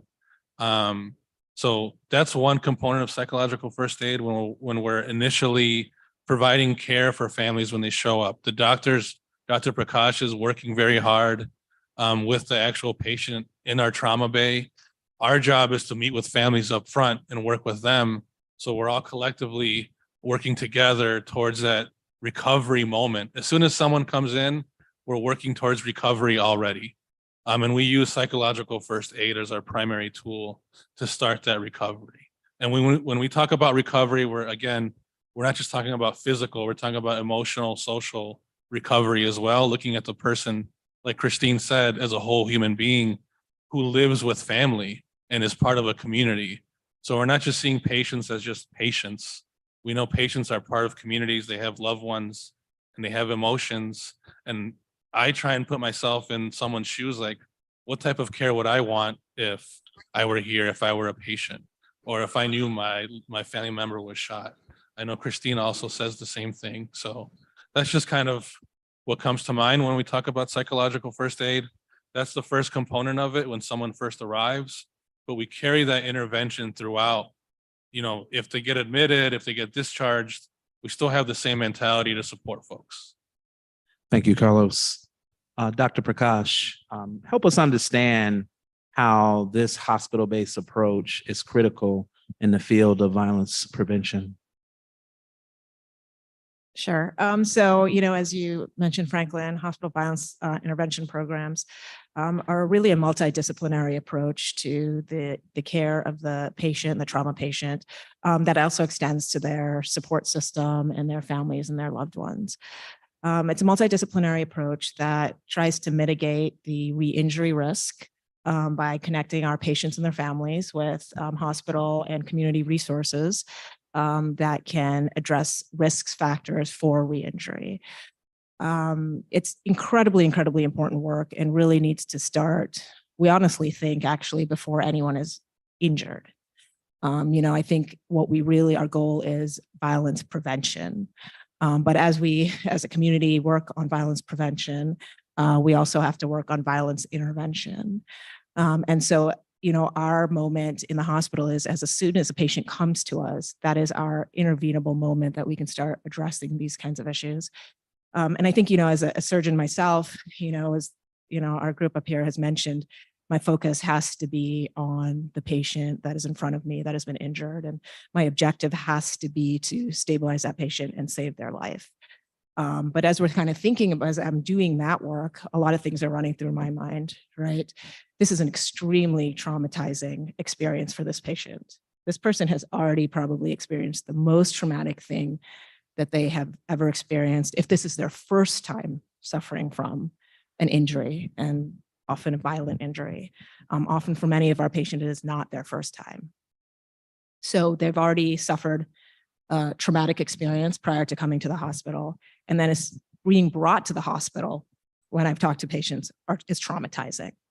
And then when they hit our doors, no one can deny to me what we do is not traumatizing to our patients, right? We have good, objective, right? We want to do the right thing, and to do the right thing, we have to cut off our patients' clothes. We have to expose them. We have to do multiple interventions at once without really explaining what we're doing to them, right? There's often loud voices, there's a lot of directive communication, but there's very minimum communication with our patients in front of us outside of maybe, I'm going to take care of you, right? And as I'm doing all of that, and my team is doing all of that, I'm thinking, and our patients are asking us, please call my mom, please call my dad, please call the mother of my baby, please, any loved one that they're thinking about.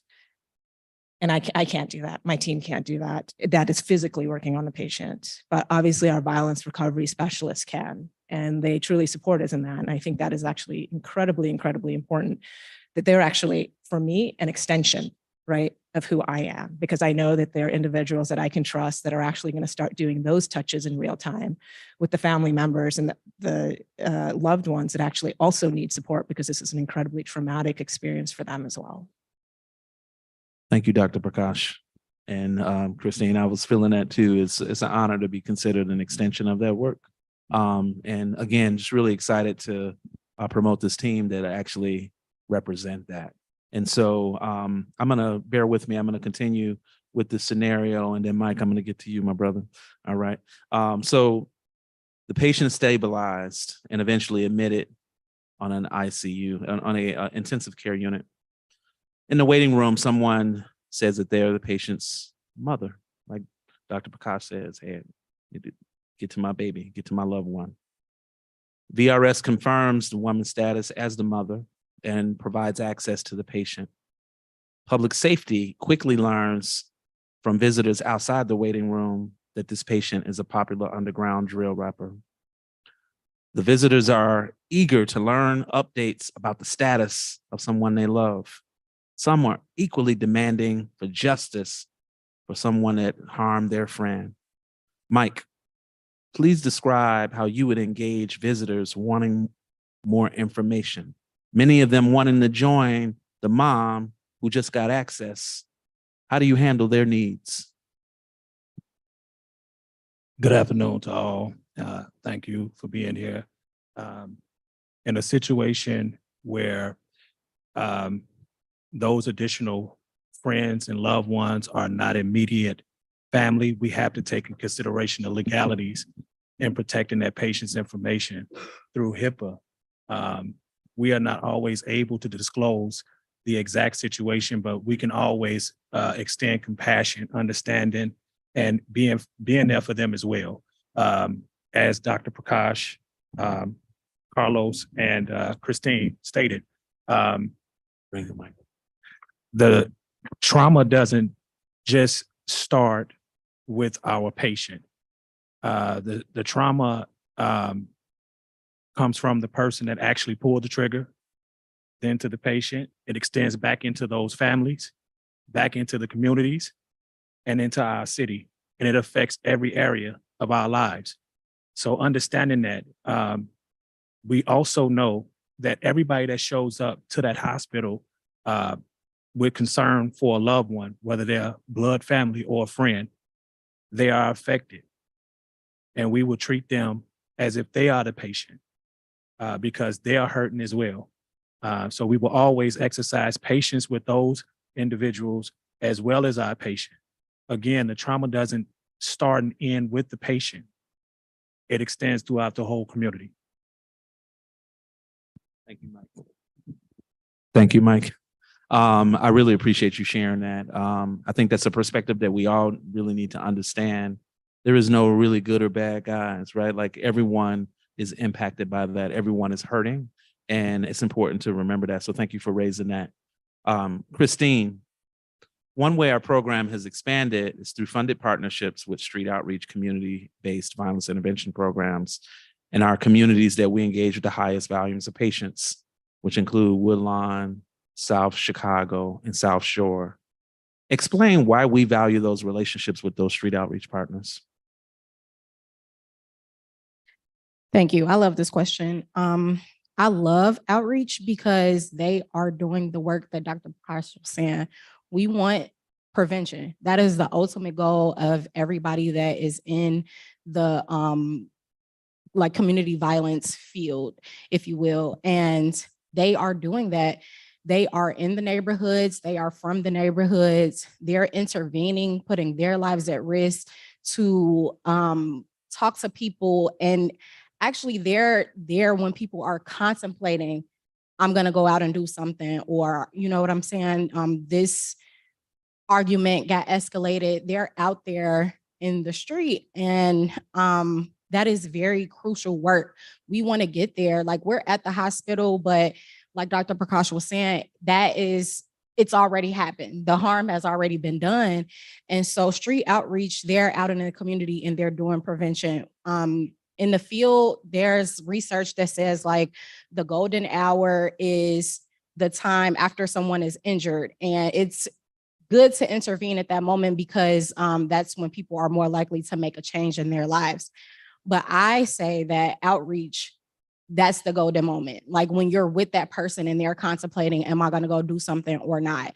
And if you can talk to that person and understand and talk them down from doing something, like that is the work that we all hope to do. So we're largely in intervention and they're prevention. And so with us like coupled together, that is how we support, because we can't prevent everything from happening every single time. So sometimes it's going to happen and we deal with that harm and that, you know, that healing process, but they are doing the work. They have those relationships. And I think anybody who's in this field know that the relationships are what actually does the change. Like you can talk to people, you can offer them resources and everything, but if that relationship and that rapport is not there, it's not going to be long lasting. And street outreach, they have been around for a longer time. We've been, you know, here for 5 years, but they have been in these communities like all of their lives. And so they can speak to the experiences that people are having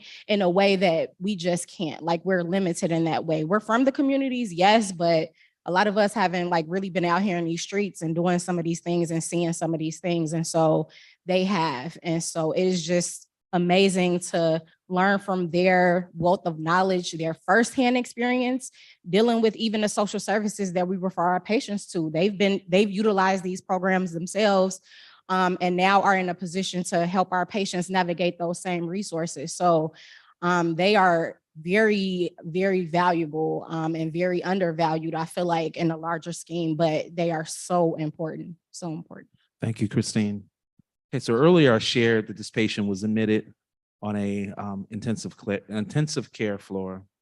The survivor mom was provided access to the room, and eventually Mike provides access for another loved one, Reggie, who is the brother of the survivor. Because of COVID, you're limited to 2 visits. The other visitor is the survivor's brother. He's really upset because he knows that there are other loved ones that are down there that are equally deserving. As a team, we recognize that not everyone processes trauma in the same way. To the staff on the hospital floor, the brother, Reggie, could be perceived as hostile and disrespectful. He complains about how staff is treating his brother and states that he has nothing but bad experiences at the hospital and, in addition, when he's just in the area around the university in general.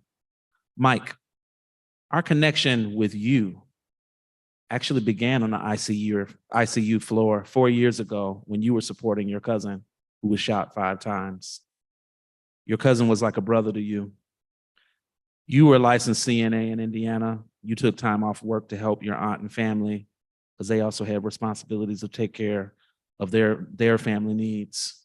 You offered to stay overnight to support your family who still had to work. You also noticed that there were other families that felt similar to Reggie did in this scenario. And as a result, those families were perceived as hostile or disrespectful. Can you please describe how you interact with your own family as well as other families on the ICU floor during this experience? And then how that experience led you to actually joining the squad as a violence recovery specialist? Thanks again, Franklin. In October 2018, I had a cousin who was shot 5 times in the city of Chicago. It's not my first relative that had been shot.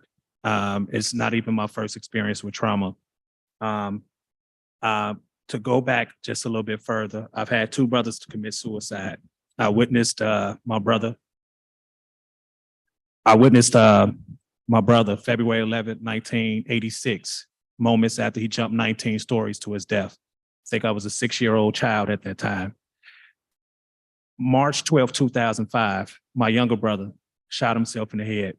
I literally had to clean his brains up off the floor. My mother passed away 2020, and I largely had to handle that responsibility alone. So I think early experiences in life had been trauma for me, but over time I had figured out how to develop tools to better cope with life and the situations that may come up in life. During this period, I took some time off work. I was living in Indianapolis, Indiana. I had come to Chicago just to be a support to my family. And I do understand that everybody doesn't process trauma the same way. But the last thing you want to do is make someone feel like that they're invalid. You don't necessarily want to promote that for them, but they have a right to feel what they feel because we don't know all of their experiences or where they've been in life. So the best approach is to always treat it with compassion, understanding, and patience. Because I was able to do that with my own family, I noticed that there were a lot of other families on the same ICU unit dealing with similar, if not the same situations. And I haven't always been a great person, but I reached at some point in my life a place where I only wanted to help. And that's what was initiated inside of me. Not just focusing on my family, but anybody that was hurting on the floor. So I was giving out hugs, handshakes, blankets, water, giving out rides, purchasing things for people. It didn't matter. Any way that I felt like I was able to help, I was willing to do that. I can't even tell you who took notice, but somebody else took notice that some of the families that were hostile or seemed violent on the floor, that wanted to fight with doctors, that were cursing out nurses, I would go and engage with those people. Now, remind you, I don't work for the university. I'm just a human being. And I understand that as a human being, we all have a responsibility to help one another. And that's just the place I was in. I just wanted to help. Somebody said, well, hey, well, we really appreciate what you guys doing in the violence recovery program. Now, I don't have any idea what that is at that time. The work that I was doing, I didn't realize I was providing trauma-informed therapy, and somebody else took notice. And they contacted the director of the program and told him that there was somebody that you probably would want to meet. And at that time, I went walking on campus. I spoke with the director all of about 6 or 7 hours. He actually paid for me to go to a seminar with him that day on campus. After our conversation, I was offered a job. I never came to the university looking for a job. It was character. It's a character that was not just developed by me. The person that you're talking to is a combination of the people that were sources of motivation, inspiration, information, and a helping hand along the way, like Dr. Prakash, Franklin. Christine Goggins was one of my direct trainers. So I had an understanding of what trauma-informed therapy was, but I don't have the most knowledge in this work. I do know that I have a heart, and that's what I'm moving off of.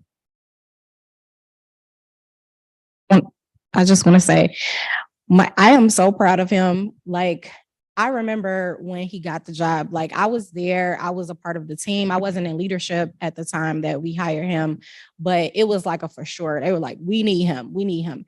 And I was training him when he first got here. And I literally remember the first patient that we saw together. I have been building rapport with this man. Mike comes in there and my patient is just, he's telling all type of stuff I didn't even know. I'm like, okay. And literally this was my first day ever taking him in the patient room. And I'm like, oh, okay. And now that I know him, it's his personality. I think he credits like the trauma that he's been through for him and, people that have poured into him. But honestly, it's inherent. And that is not something that you can train. It's not something that you can teach.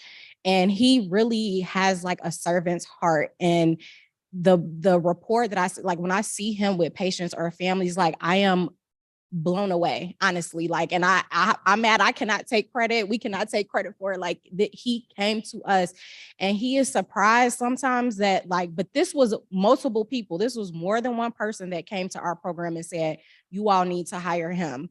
And that is what we want. We want people who are knowledgeable about our communities, who have experience, who, just have that compassionate care, because it goes a long way. And that is how you sustain those relationships over time. Like you legit have to care. It can't just be something that's like, oh, like a work item. It is human to human connection. And this is an amazing human. And I am so proud to know him and so proud that he is on our team. Can y'all do me a favor and give it up for Mr. Michael Johnson?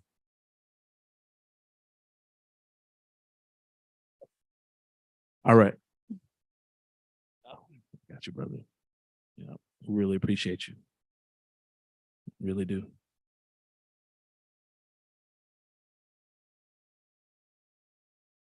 I said I wasn't gonna do that, but We really appreciate you, Mike.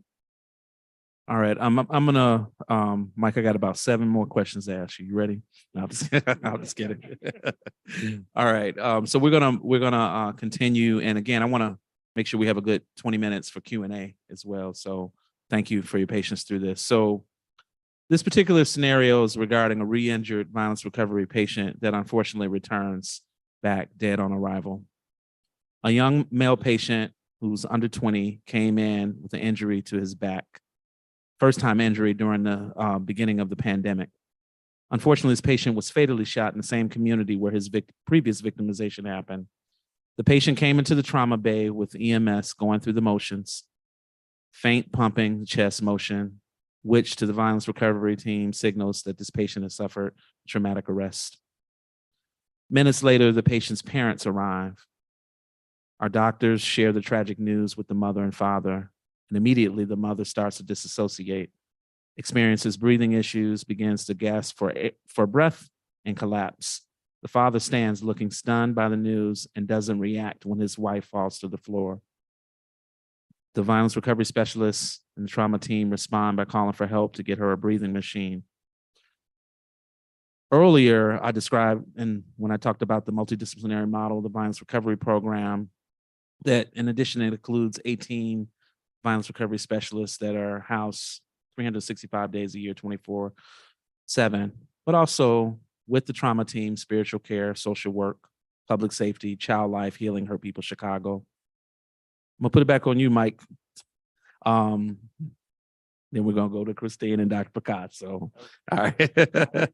All right. Yeah. But in this scenario, can you describe how you liaison with spiritual care and public safety in a scenario like this to advocate for a death viewing? As Dr. Prakash stated earlier, this is a multidiscipline effort. This is not one department that does this. We all work together. We have policies in place. Sometimes they're not always honored, but we have a policy in place. A family has a right to see their loved one when they pass away. The doctors can make recommendations based on the condition of that patient, but it's still up to the family. We never want to deny anybody closure. I know what it means to have that closure. It's not always a pretty sight, but sometimes it's necessary for some people to move forward. Understanding that it's just all about the needs of the family at that point. We've already lost the patient, so it becomes about the needs of the family at that point. Thank you. Thank you, Mike. Carlos, as a clinical manager, can you describe what you have to do to kind of manage this delicate subject around viewing of a loved one that was lost? Yeah, I mean, like Mike was saying, it's a team approach. Our focus at that point is making sure we're all on the same page as a team. We all understand our roles and responsibilities, and that we respond in a way that puts their needs first, puts their grief first. We expect families to have reactions, to their loved one passing away. It's grief. We expect that. So part of that is making sure that we, bring in the appropriate people to speak to the families. We have, it's a very specific protocol that we have. Dr. Prakash and Mike and all of us have been in the room so many times when we deliver this news to families. And at that point, we have to make sure that we advocate for the family to see their loved one, because starting the grief response, like Mike said, involves closure, and that might only involve you seeing your loved one in the hospital. And then we have to make sure that we make every effort to make that happen. And that involves us working together as a team internally. That also brings in folks from the outside, like law enforcement. So we have to make sure we're aware of their policies, we're aware of our policies, to make sure that family sees their loved ones in a timely fashion. You don't want to delay someone seeing their loved one after they just passed away. Every minute can seem like an hour. It's just terrible. So we just try and make sure we're efficient.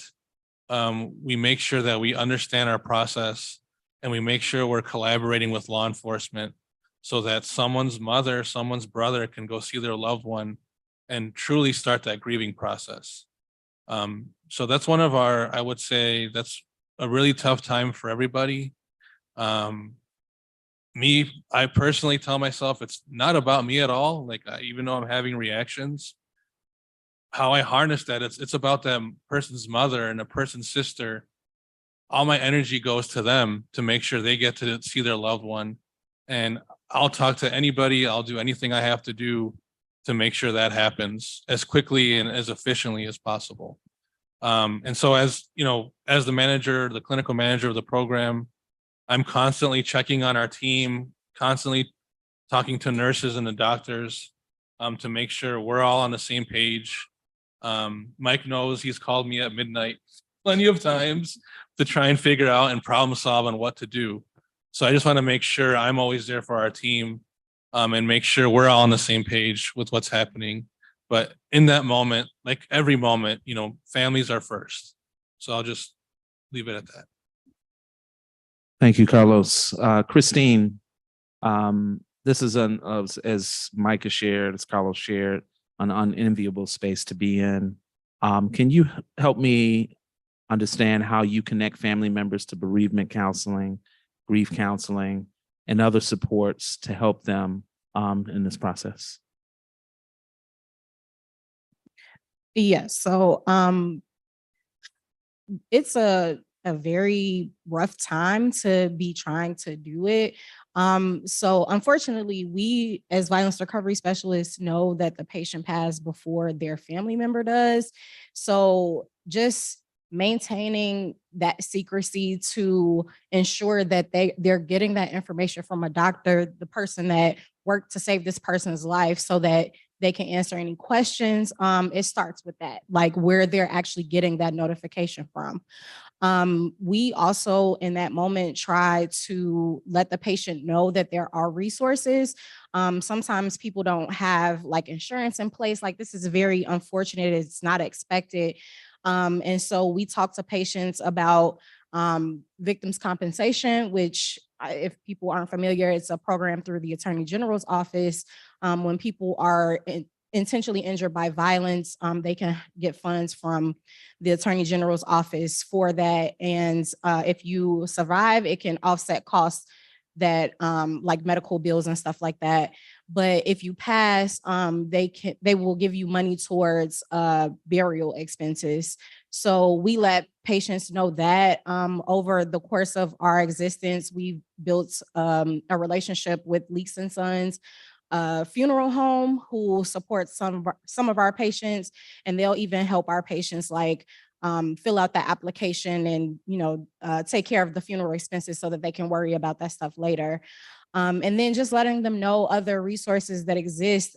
We link patients to mental health resources. We've partnered with the Trauma Recovery Center. So our patients can go there and they can receive therapy services by trauma-informed licensed social workers. And so we just, all the resources that we can provide, we do. But it starts in the emergency department when they receive that news, and just honestly being there as a support. And like Carlos was saying, it's tricky when it's there. We have the chaplain with us and everybody, and sometimes we get pushback from CPD about if they can see the burial. So we're doing a lot of advocating too, as well as supporting. And so, yeah. Thank you. Dr. Prakash, how does it feel for you as a surgeon to have violence recovery specialists alongside you after you've shared this horrific news? Well, I'm incredibly grateful to have them there with me. Delivering a death notification is literally the worst part of the job. Unfortunately, it is an unavoidable part of the job, and it is my responsibility and obligation to do it. And I think it was you, Michael, who said, unfortunately, our patient is no longer alive, but their loved ones are. And so now my responsibility has shifted on how do I deliver the worst news to these loved ones in the most compassionate way, and try to minimize the trauma now that I am about to impact on them by giving them this news. Literally the worst part of the job. And I unfortunately have had to do it way too many times. And unfortunately, I will have to continue to do it more times than I care to do it. So having our violence recovery specialists there is actually incredibly, incredibly important to me.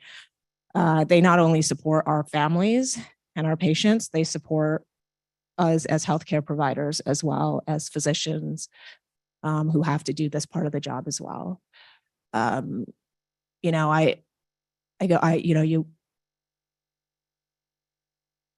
It's just not an easy thing to do.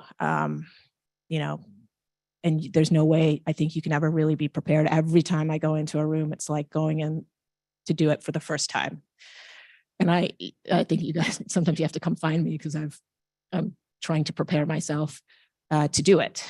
So I usually have to take some time and prepare myself, because you have to know and hear how the words are going to come out of your mouth, because that is the first thing that they will hear and likely the last thing that they will hear for those moments or those couple hours.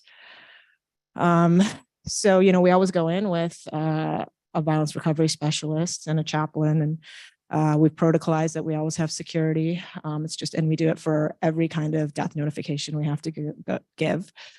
And I deliver the news, and in all honesty, our violence recovery specialists are the ones that will offer the support that the family needs. Because as soon as they hear that news, I think everything just changes. It's a rarity if I get asked details about what happened. I'll always stay, to answer anything, and I will always come back if family members want to talk later. But more often than not, the details are not asked for. But it's often the grieving process that starts immediately, if it already hasn't started, because often our family members know. They know. And once it comes out of my mouth, it is official now. And that grieving process continues, and our violence recovery specialists and our chaplaincy will be there to support them. And, often the questions are, they do want to see their loved one. That's what they want. They want to see their baby. And so, our specialists will support them through that process. And like, Carlos and Christine and Michael have been saying, they're advocates, right? Because then we have to often work through some bureaucracy, unfortunately, because we all unfortunately have employers. And so our real commitment and job at this point is now to advocate for the loved ones, and to try to make this process as compassionate and gentle and as supportive as we can, even though we'll never be able to change that this is probably the worst day of their life.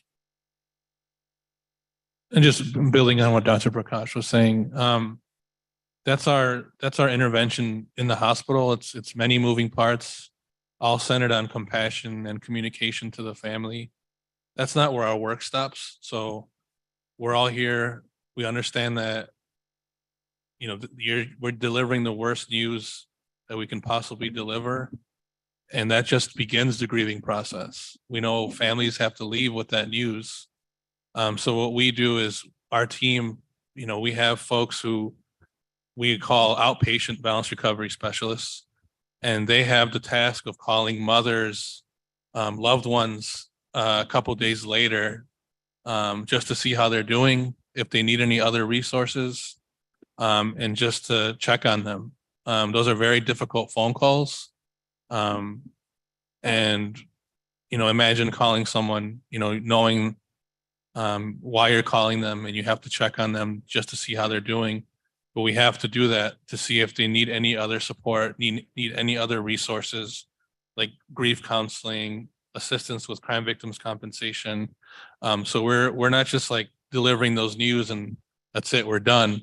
So we're continuing this process after folks leave, reaching out to families as well. So I just wanted to add that extra layer to that.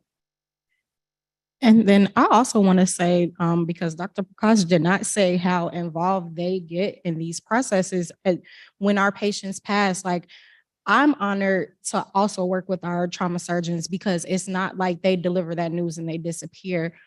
I've seen trauma surgeons stay in that room hugging bereaved mothers after they lost their only child. They attend funerals for our patients.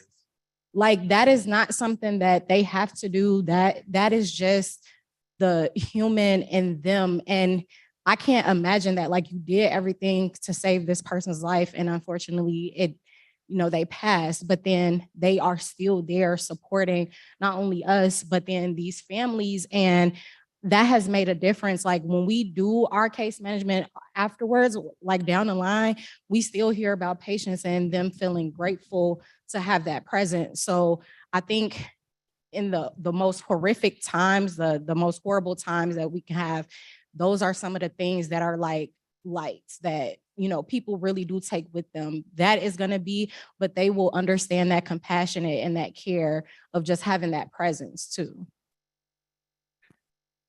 And to add further to that, I can attest to doctors showing up to funerals because Dr. Prakash and Dr. Benjamin, along with several nurses, showed up to my cousin's funeral, and I had never seen it happen. I don't think a lot of people realize how damaging this work can be even to the staff. It's not just our patients that's dealing with this trauma. Every trauma that they deal with, we have to take on. So we are ingesting the smell, the sound, the taste, the vision of it, and those things don't go away. Sunday night, I had to facilitate the death notification of that 2-year-old. Let that settle in for a second. Imagine having to go to work only to deal with pain. It is very important that our team, our staff members receive the support that they need as well. And this is why we all work together. These are not just my coworkers, this is my family. And everybody in here is family. No, thank you, sir. Thank you. And I was going to go in a different direction, but I was going to end around self-care. Since you brought us there, I'm going to go to self-care now. So thank you. And given what you just shared, I don't even need to share a scenario. You just presented it for us. Tell me a little bit more, Mike, about how you use your peers as support, or in general, where you go for support doing this work. I haven't always been a very open person. I wouldn't say I was a secretive person, but because of my personality type, and I think it's very important everybody find out their personality types. I found out in the last 5 years that I'm an INFJ, which is one of the rarest personality types in the entire world. I happen to also be a Sigma male, not an alpha. Because of these things, I tended to be quiet about a lot of things. But coming into the fold of not this work, but into this family, I now feel like I don't have to deal with life alone now. We recently lost a team member that had befriended me and started getting close.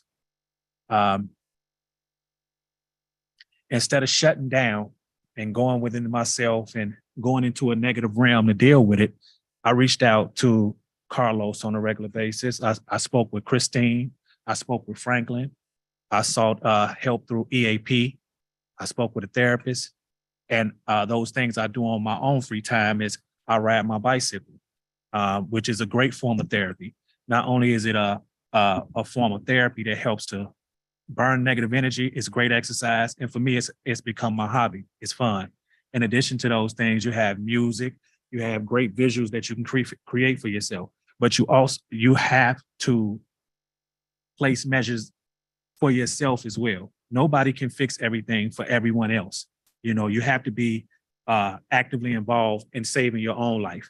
And to go a little bit further, this is why we brought, the team agreed that it would be a good idea to bring one of our patients. Mr. Lawrence, can you stand up, please? Mr. Lawrence.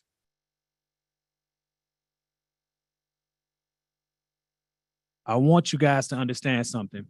Mr. Lawrence came to us, no pulse, and no pulse means you're already deceased. Mr. Lawrence is now living his second life. To law enforcement in this room, I understand your position and I understand the job that you have to do. Stand up again for me, Mr. Lawrence. To law enforcement, this is who you are after. This is who you look to apprehend and put away. And I absolutely agree. But this is who I'm after as well. I'm responsible for opening his eyes. I'm responsible for getting him to see that rehabilitation, reform, and redemption is possible. So we are in the same fight. We are not opposing teams. We're on the same team.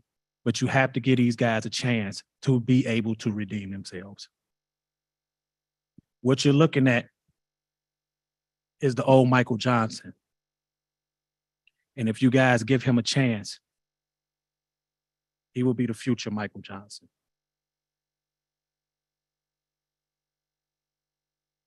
Let's work together.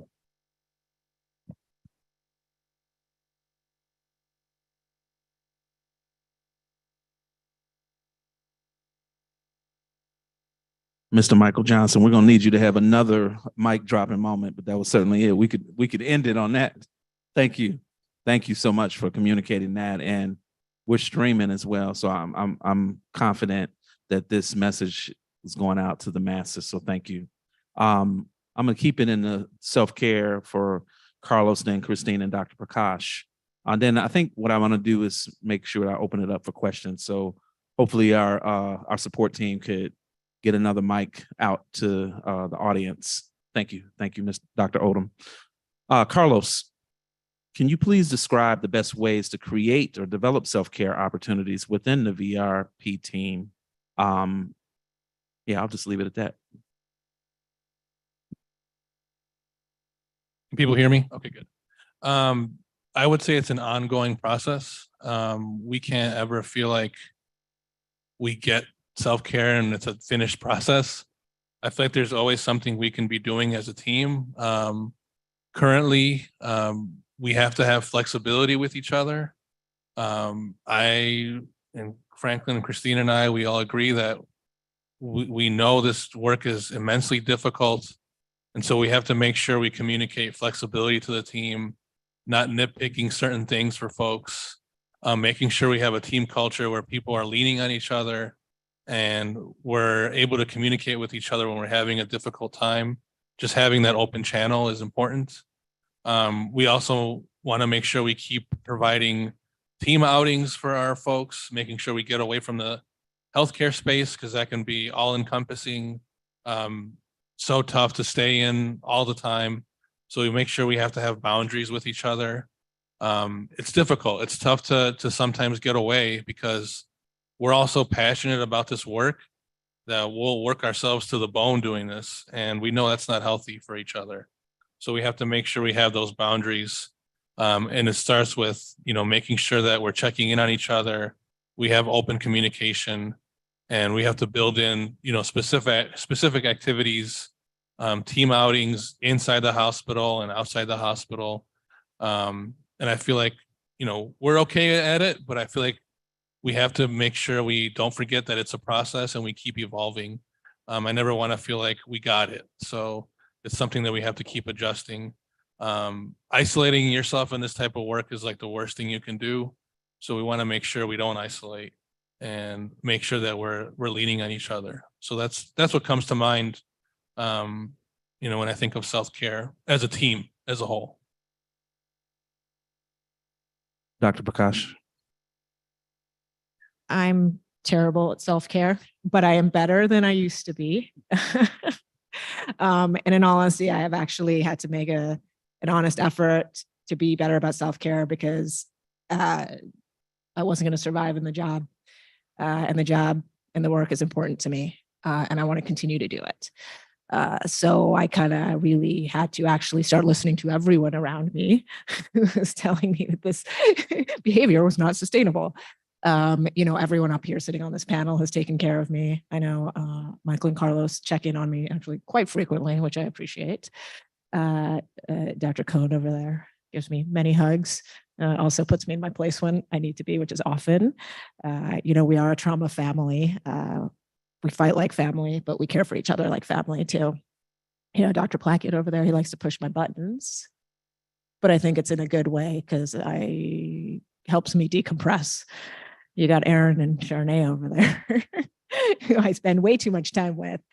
But we care for each other very, very deeply. And so for me, that's really where a lot of that self-care has come from. I think when these guys tell me I need to take some time off, that means it's really bad and I need to take some time off. And sometimes it's just as easy as taking a day off. When I tell Cone I'm disappearing, and then I'm back the next day. So I don't know. I think it's different for everybody, right? What you need. The work is incredibly, incredibly fulfilling for me. It gives me purpose. I think a lot about this stuff, and what drives me, what actually keeps me well, is being of service to people, doing the job the way I believe the job needs to be done, not cutting the corners. At the end of the day, being okay with myself because I did it the way I believed it needed to be done. And if I can maintain that, I stay well, but I also know that the work is incredibly, incredibly taxing and demanding. And it's the people around me that actually really help me process all of these things and get to the next day. Thank you, Dr. Prakash. And Christine, you're not going to like this. I'm going to ask you a specific question around self-care. I'm going to put you on blast a little bit. So Christine, you are a lead violence recovery specialist, responsible for supporting the team as well, which includes training. But you're also approaching the last quarter of finishing your master's degree in School of Social Work at University of Chicago. Let's sustain that clap because she's actually approaching finals and she's here instead of like focusing on school right now. So thank you. And you're also, because of your leadership, you're in 2022-23 Obama Scholar cohort, and you touch every part of the university. You're also a resident head on campus. So that means that you are engaging survivors of violence, bereaved families, the Chicagoland. When our students are also harmed on campus, you're part of that community. Because you're a student and you're in these different spaces, what does self-care look like for you? And furthermore, what should it look like for the entire team, including the trauma docs? Thanks. Thank you.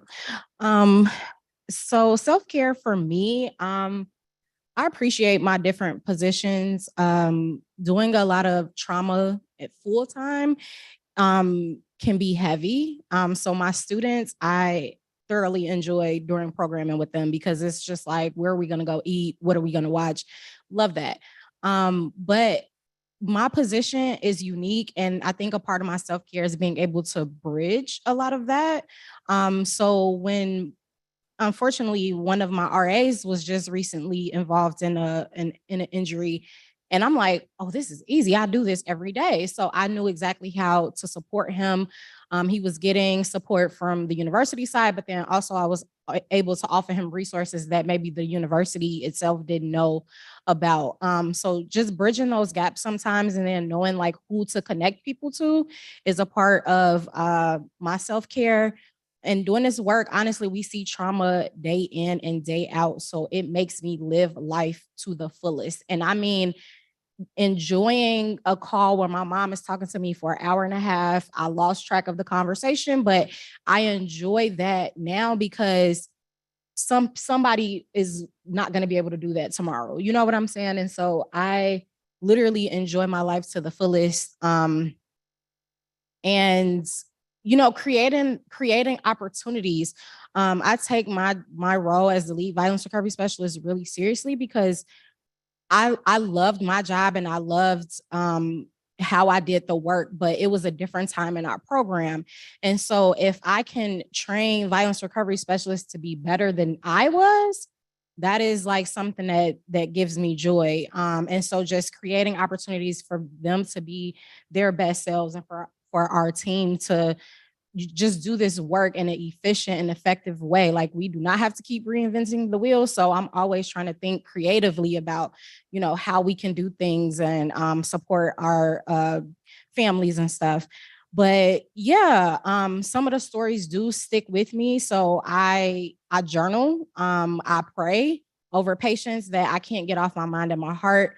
And yeah, I think just talking about it, like we have a team where we could just be open and honest, like that case was hard. Like today is crazy. I'm ready to, you know what I'm saying? So just having that family unit, like we can all talk about it, all decompress, and we're here for each other.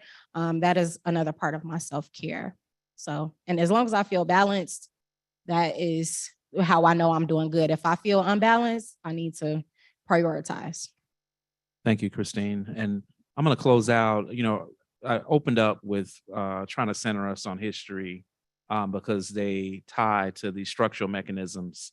And I said that we have to, public health looks beyond just the individual risk at the individual level, but also the relational with peers and family. And that's been a part of the panel discussion. And of course, we've been talking about communities and Christine uplifting the power of connecting with street outreach partners, the role that they play on the prevention side and intervention side. However, we haven't talked about structural. So I want to close off with structural questions, and then I'm going to pass the mic off. I think we have until 1:45. Is that correct, Dr. Oldham? Thank you. So I'm going to go to Christine and then Dr. Prakash, and then we'll open it up for questions unless you two gentlemen want to add, please do. So Christine, in many cases, safe discharge feels impossible in a city like Chicago, especially the durably high communities on the South Side that we engage, but equally for our other hospital partners on the West Side of Chicago. Thanks to your connections with a former Georgetown law student, we began conversations with Legal Aid Chicago and members of our trauma team and our internal medicine, which include Dr. Tanya Zackerson, Dr. Selwyn Rogers, as well as Dr. Liz Tung. We've been able to leverage even more resources through funding to expand our violence recovery model to include a recovery legal care model that has medical legal partnerships. And I talked a little bit about that earlier today to address these health harming legal needs like public benefit access, like the SNAP, TANF, housing and utilities. Help me understand, Christine, how adding medical legal partners can actually strengthen our program. It helps because, we can't do this work alone. We can link our patients to the resources. We can hold their hands while they're navigating these resources. But sometimes we run into barriers. Sometimes patients are denied for services, and sometimes, the wait time is just incredibly long. And so recovery legal care, what they are going to help us with is if patients are denied, they will help them with the denial process, and lawyers get things done that nobody else can get done. If we send an email saying, oh, hey, I'm in a supportive role, but if a lawyer says, hey, we need some correspondence back, it just leverages some power that we don't have. And everybody knows in dealing with social services, power is one thing that everybody does not have access to, and that's the thing. And so that relationship is key just to help us continue to support patients, and where we can't make those connections because of denials and stuff like that, they are helping us. So it's not even that we give up if somebody is denied. We do have other access. And they are also helping our patients that have been involved or have been involved in the criminal justice system as well. So that's a chance for people to start their lives over. And so I think it's just an amazing resource to have. Before I go to Dr. Prakash, one thing I highlight and I realize, let me dial back. I talk about how, we're well booted, right? We are 18 deep for the violence recovery specialists. That wasn't always the case. We actually started off with 2 violence recovery specialists in 2018, right? And then it expanded. So who you see up here kind of represent the early stages of that. So it's really remarkable that they've been able to do what they do, not being at the capacity that we're at now, right? And so I would love it if you could just give it up for the violence recovery specialists in that space. Thank you. Thank you. And with that being said, Carlos, one of your primary goals is really around protecting the integrity of the program and what it means. And so with the expansion to address some of these structural needs, but also community needs, we're introducing new workflows to this work. Can you talk a little bit about how you want to address some of these health harming needs with, adding an MLP? You want to address kind of the mediation needs that are needed around reducing re-injury on the community side. Can you just describe like your challenges around maintaining the integrity of the program while also expanding? Oh, thank you. Sorry. Just building off of what Christina said also, like MOP, the medical legal partnership, us partnering with lawyers is huge. Because it allows us to address other needs that are beyond what we can support. Lawyers bring a different sense of power, a different dynamic to supporting patients. So that's just one facet. Our team has grown on top of that. Like I mentioned earlier, we have expanded more into the, community in terms of reaching out to patients, reaching out to families after they leave. By having our dedicated team who solely focuses on making sure that folks are connected to community resources, people are not getting lost after they leave the hospital, and we maintain those connections with people. We're intentionally working with outreach partners, street outreach partners more. So we're building those capacities. We're understanding that we've never been able to do this work alone. It was never the intention for us to do the work alone. So now that we have the capacity and the resources to expand with partners more intentionally, expand our program, it's been great. Of course, there are struggles always. We always need more resources, more support. But I feel like from where we started to where we are now, we've grown a lot. We've been able to realize the vision we had when we first opened the trauma center. So I'm just very proud to be in this moment with folks, always humbled to come to work every day. It's definitely a challenge to make sure that our program collaborates with folks in a meaningful way so that we maintain how we do things for families and patients the best way possible. Collaboration can be difficult sometimes, but remembering why we're doing this, we all have similar, if not the same values for this work. So I just always focus on that to make sure that our collaboration means something and we understand that we're all part of this larger collective to address this systemic structural issue of violence in the community. Just from what Franklin says, like we take that public health approach. We know individuals aren't to blame for violence. There's a bigger systemic issue happening.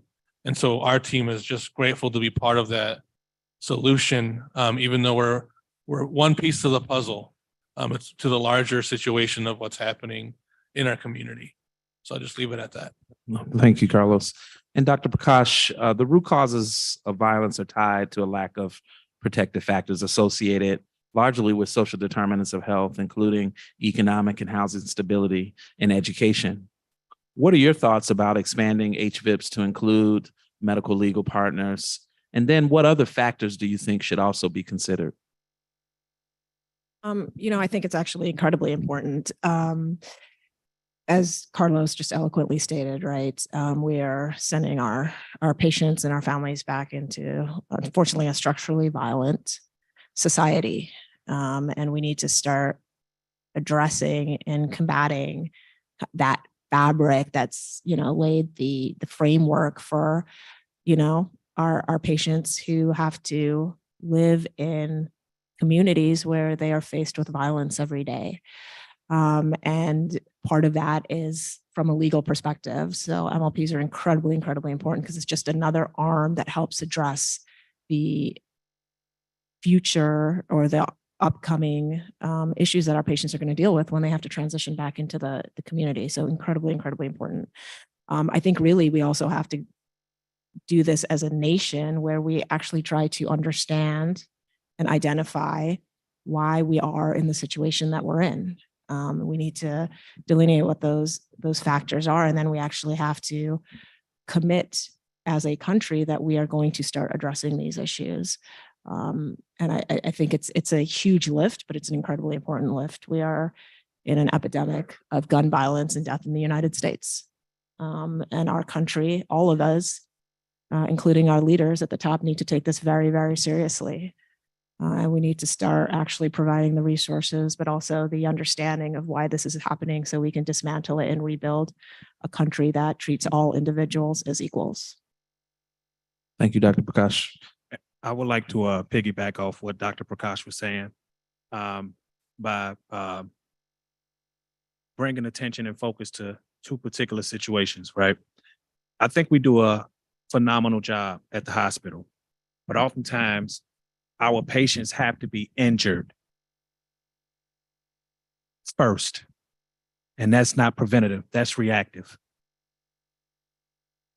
A bigger part of the problem is that we're sending these patients back out into the community with no economic opportunity and no real change. And a bigger problem is culture. The culture that we're living in is creating this illness.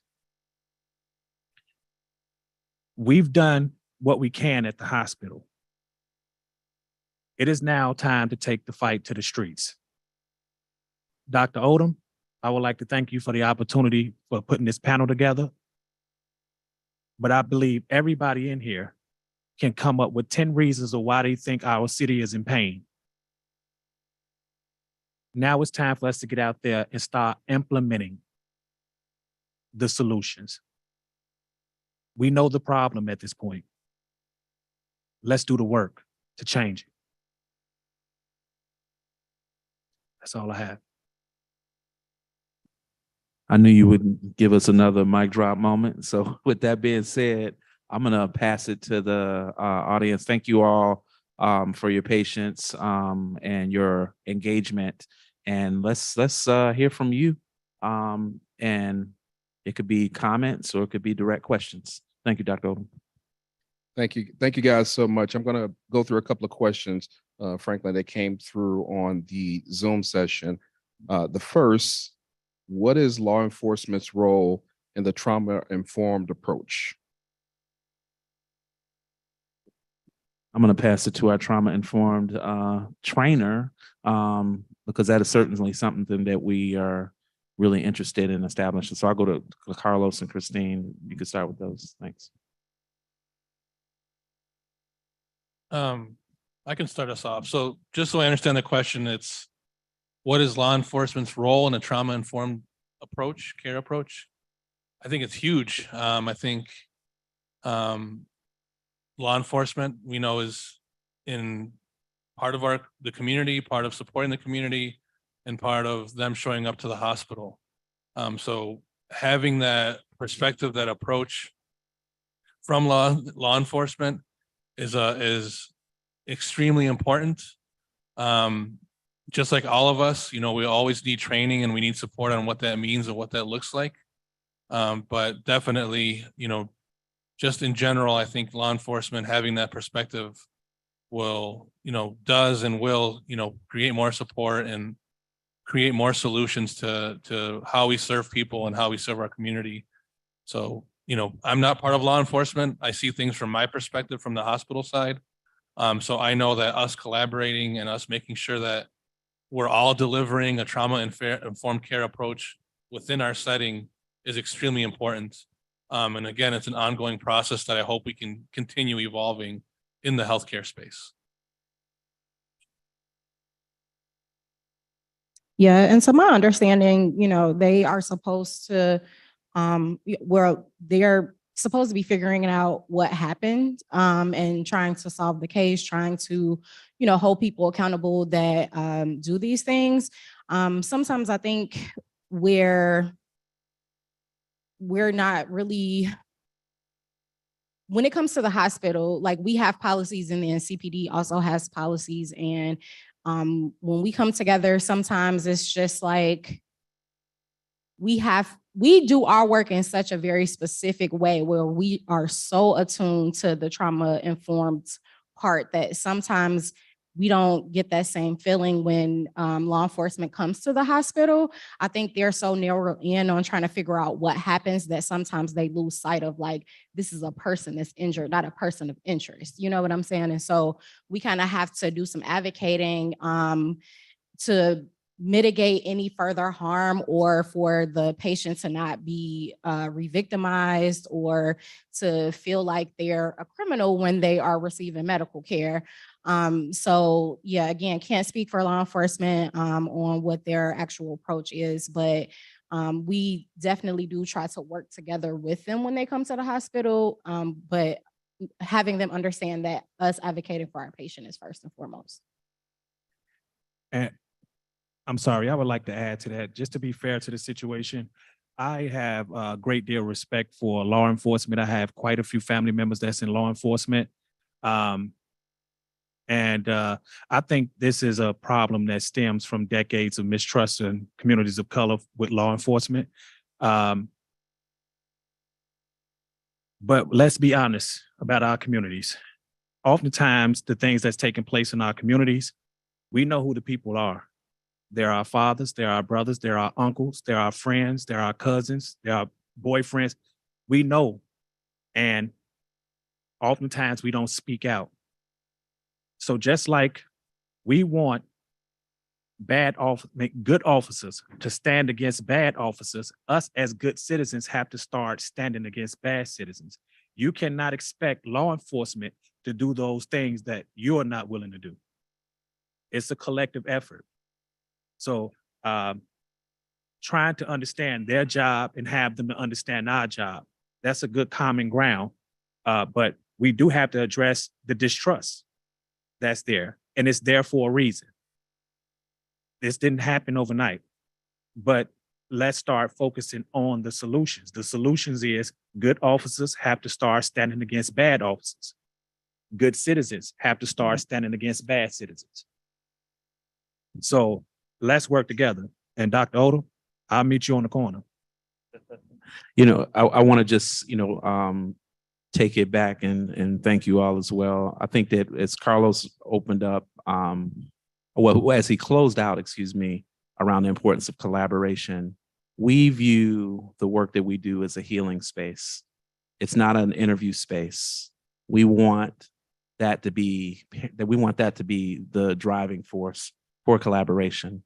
So we look forward to opportunities to help build together how they can meet their needs that they have while serving the needs that we have. That cannot begin if we are ahistorical, if we're not acknowledging the harms that have happened, as Michael said, in terms of what has eroded trust, right? We need to begin there. And our patients' families, they want justice as well. There's a lot of frustration because justice has not been addressed over multiple generations, and it's not all at the hands of the police as much as it is about policies and practices that are tied to race and racism. And so if we can begin there with the emphasis that our space is a healing space and that we're there for the patient first and foremost, they're also in pain. They're also under the influence of narcotics to deal with those pains. That might not be the best time for an interview space, but it has to be patient-centered as well, human-centered. Patients do want justice for what has happened. And I think that we need to reimagine what that space will look like together. But Dr. Prakash, I don't know if you have something you want to add to that. It's really well said. But I think we also have to remember, I think everyone is traumatized by this, our patients, and sometimes our patients are police officers, and then also, first responders and police officers who are out in the community as well. All of this is traumatizing to everybody. No one is immune from that. So everyone benefits from actually learning trauma-informed care and how to carry themselves in that way, and how to approach any of these kinds of discussions, our patients, situations. There's always a benefit to be trauma-informed from any perspective. So. Thank you guys for those responses. Let's see if we can filter a couple of more here. I'm sure Dr. Franklin, you'll enjoy this one. What are ways in which people can help fund this initiative? Was a question that was asked on there. So of course, I'm like, are they talking about the Caregivers course or specifically the Violence Recovery Program? But I'll throw it out there. Veterans at uchicago.edu if you're speaking specifically about the Caregiver course, but I'll let the team speak about the Violence Recovery Program. We recently learned that there is a FundMe page. I'll try to pull that up and make sure we can put that in the chat. We are certainly have benefited from diverse funding that we have from multiple philanthropic sources, but most recently also state funding that primarily is focused on that street outreach collaboration. But we'll certainly put our side in terms of donations to the program. I have to say, if we were to direct it, our biggest challenge is around safe discharge. So sometimes that's funding temporary housing for our patients. Sometimes it's funding, first month's rent, security deposit, utilities. We are in this space. I was going to say, sometimes we have patients that need to leave the city immediately. So funding like a plane ticket or a bus ticket, hotel stay, something like that.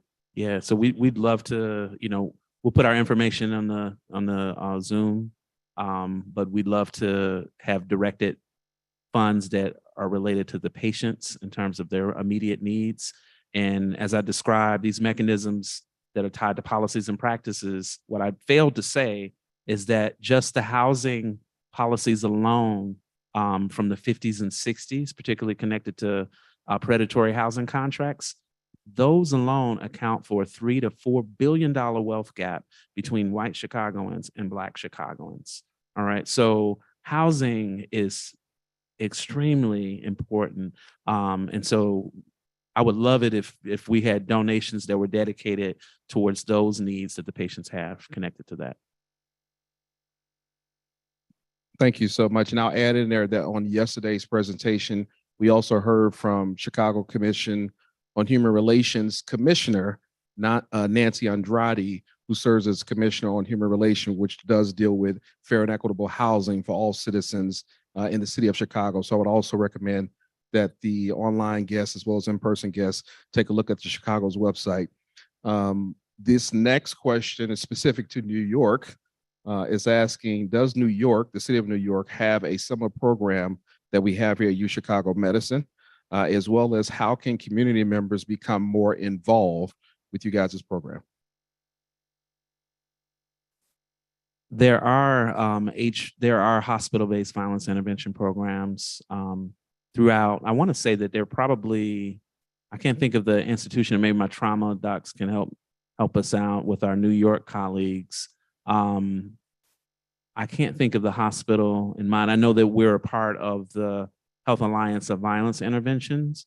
And there's not a group from New York City that comes to mind. There is a group in Buffalo that does some amazing work. But that is also that's nothing I know specifically for New York City in terms of HVIPs. She kind of just brings up an interesting concept, right? I think there are institutions trying to develop HVIPs and what's the right way to do it and what does this look like, right?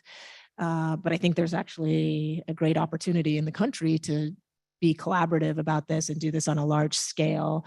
And I believe you guys are already thinking about this, right? About how do you make this actually into a curriculum and a defined structure that can be protocolized on a national level for HVIPs across the country and integrated into all trauma centers. And I think that this is actually a great starting point, a great opportunity, a great time to do this kind of work. Thank you, Dr. Prakash. And I'll throw out a quick plug. There is going to be the HAVI, the Health Alliance of Violence Interventions, which focuses on HVIPs, hospital-based violence intervention programs, as well as CVI, community violence interventions. The national conference will be in person for the first time since 2019. And it's going to be in Chicago. So September 23rd through the 26th. And so for our folks that are on Zoom, if you can go to Health Alliance of Violence Interventions, the HAVI, you can find that information, and that'll give you a list of all of the HVIPs across the nation. You've alluded to policies that drive and influence the social determinants of health. And one thing that does come to mind when you mentioned housing, my father was a World War II veteran. And when he came back home, redlining prevented him from purchasing housing wherever he wanted to, even though he signed a check for which he could die for anyone across the city, United States, but he couldn't live anywhere in the city of Chicago, which means I had limited access to education because of where I live. And now we have, instead of redlining, now we have gerrymandering, where they're, changing the maps and affects the representation. So are you getting involved in lobbying or working with other organizations who are trying to influence the policies and the laws that affect the social determinants of health? Yeah, so we are a part of collaborative efforts that are addressing that. Christine and I actually were at an event last night learning from what political action had accomplished in the township of Evanston in terms of reparations. And so that is something that we are connecting our work to as well. And I know Christine is very passionate about housing policy as well, but I don't know if you want to add. Yes, I am. Franklin mentioned that I'm a part of the Obama Foundation, but honestly, my interest in that project, I bring up the Obama Foundation because in that program, we identify like a cause that we want to work on. And so mine is housing, and specifically housing as a solution to gun violence, because in not only just the 4 years that I've been in this role as my full-time career, but I've been in this field over 15 years at this point. And housing is always the biggest need and the biggest hurdle. Redlining was so sneaky, but so effective. And so it is like displaced so many people here in the city, and is really why, like, when you think about violence being concentrated, it looks that way because it's been designed to look that way. But yes, so it is my personal mission. I literally get up every day and think about how to solve housing specifically for people that have been victims of violence. So yes, everybody that is mentioned that is doing housing, trust me, I have either sent an email or am about to send an email. But thank you for bringing that up because it's such an important point. Yeah. And there's a Metropolitan Tenants Organization that does some amazing work as well. We have been in communication. We want to connect a little bit better in 2023. And their Tenant Rights is another organization as well. So kind of at the rental level, but also engaged in these broader conversations around policy. And one thing I'll just add about redlining, it wasn't just houses, which are important for building equity and generational wealth, but it was also like you weren't eligible to invest in businesses either. So that meant if you wanted to get a local loan to develop businesses in that red line community, you would be denied. So it is the impact on real estate in general is tremendous, and we need to come to terms with that. And so I'm really excited in learning. We just learned that Ms. Ruth Simmons has a residency at the Institute of Politics at University of Chicago. She has a film that is called The Big Payback. It's available on PBS. I would recommend looking at that, but just looking at how she's mobilizing locally for reparations and how she was successful in Evanston and how that translated right into funds directed for housing, but also how that is supporting national efforts around that. So really excited about that. Is that okay? Well, somebody had a question to get to, but I think we've got a, sorry about that, Dr. Odom.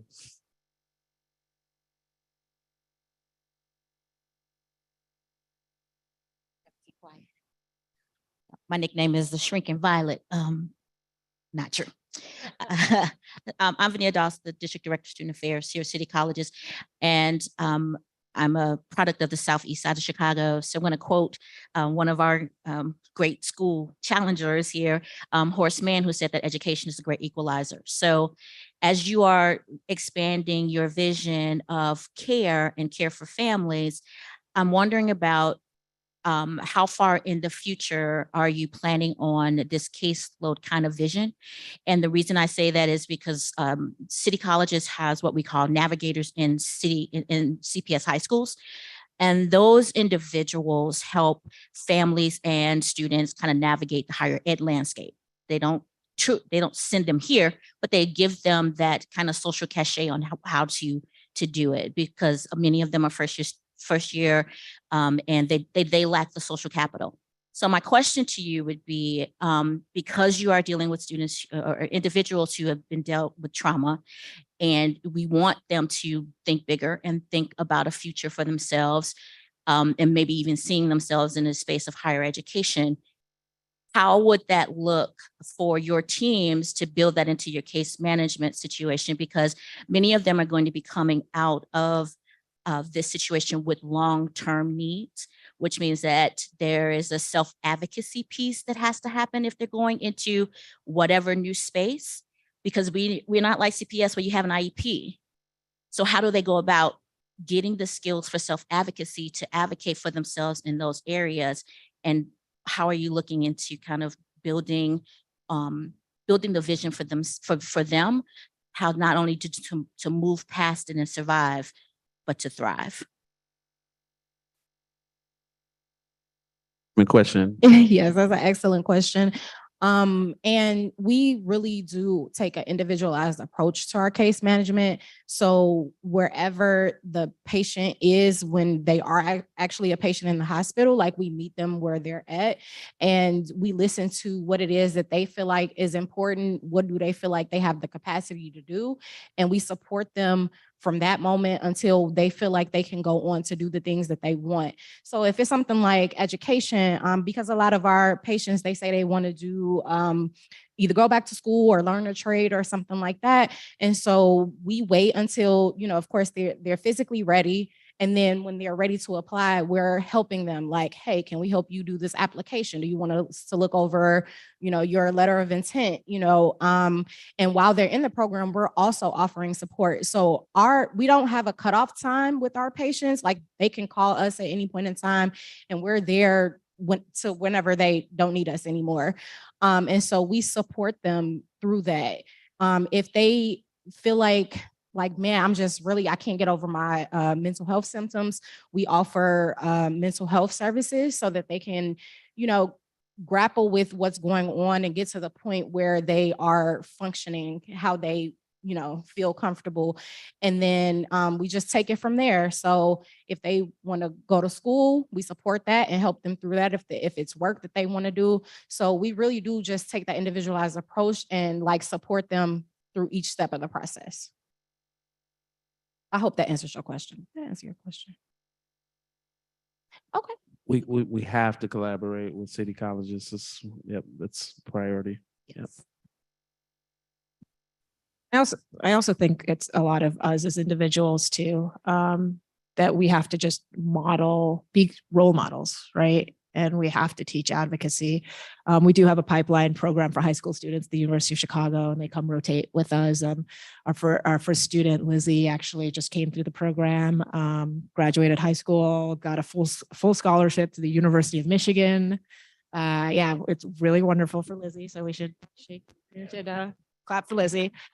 And I visited her up in Ann Arbor because it's also my alma mater. So, and she's doing amazing. And she actually just texted me the other day. So we actually then also build these relationships with the young people, right? And we show them that actually there are people who care, right? And there are people who are going to advocate for you, but also modeling to them that they have all of these opportunities and they can actually achieve anything that they want to achieve, right? And to build that skill set as young people, and then also instill in them to pay that forward as well, right? To people that are younger than them, and it's a long process, but I think we have in all honesty, we really have to rebuild our nation.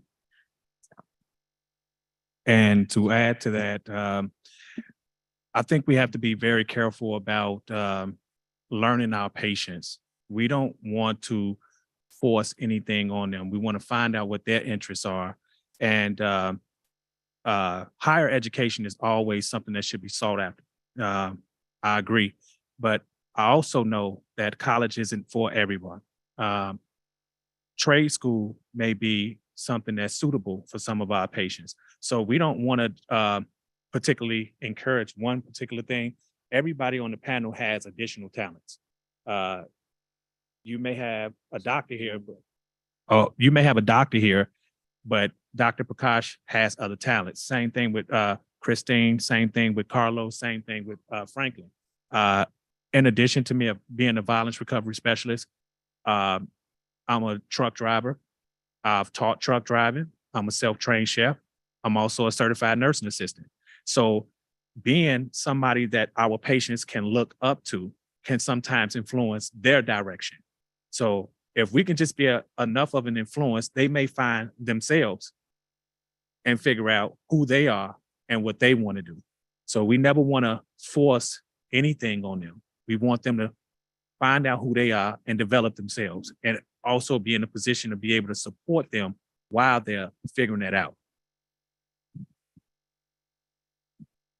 I'm super appreciative of Dr. Odom for this opportunity. Thank you very much. And I think that it's fortuitous that we're here at Malcolm X College and City Colleges that provides that diverse opportunity. So if one of our patients does dictate that that's what they're interested in, we have that streamlined. So Dr. Odom, that wouldn't be possible without you. Thank you very much.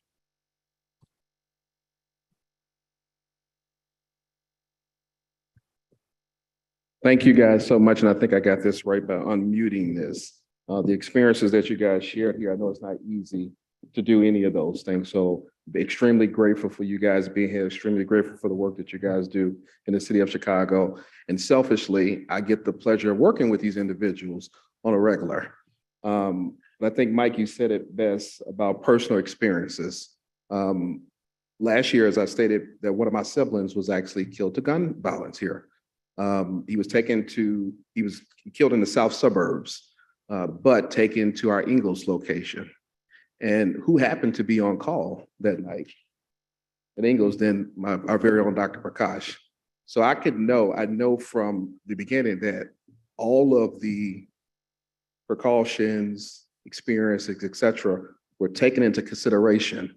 One of the first very calls that I received that night, Dr. Prakash. I always tell people when you're talking to individuals who work with trauma patients to look in their eyes, all right? Then look behind them. There's a lot of hurt that happens there. In many cases, they're unsuccessful. And how that correlates to the caregiver side of the house is that when they are successful, because they're very proficient in what they do, what happens when these individuals come home? I think it's our responsibility to ensure that caregivers understand the full story of what happens to a trauma victim from beginning up until that point when they return home. You heard from the experiences of being in the back of the ambulance bay or on site wherever the incident may have occurred, the ambulance bay, to the hospital, to being told what to do. I think Chief Warrant Officer Lavery said it best about I just didn't want to do these things, right? He's a big guy, so he can say that. But not wanted to do those things and then coming home being told what to do. I can share with you guys, my father called me everything but his son when I was his caregiver because of all the things that I had to do for him. So those experiences in itself are very traumatic to the caregivers themselves. So again, I can't give you guys enough credit for all the great work that you guys do. Let's see, Dr. Blackett, Dr. Cohn, Charnay, Aaron, as well as all the other members over at the trauma team at the University of Chicago. So I wanted to share that piece. And then I'm going to say we're going to move to a short break as we transition to our next segment of the program, which will have Dr. Plackett come up and be able to better explain to you guys, as well as a virtual simulation that will be conducted by some of our active duty Army nurses who will be here at the great Malcolm X campus upstairs on the 8th floor, but you guys will be able to view it from the Zoom session as well as here in the room with in-person attendees. So please bear with us as we move up to the simulation labs. We should be back roughly at about 2:05. Thank you.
That mouthful of a program is better abbreviated as the AMCT3 program.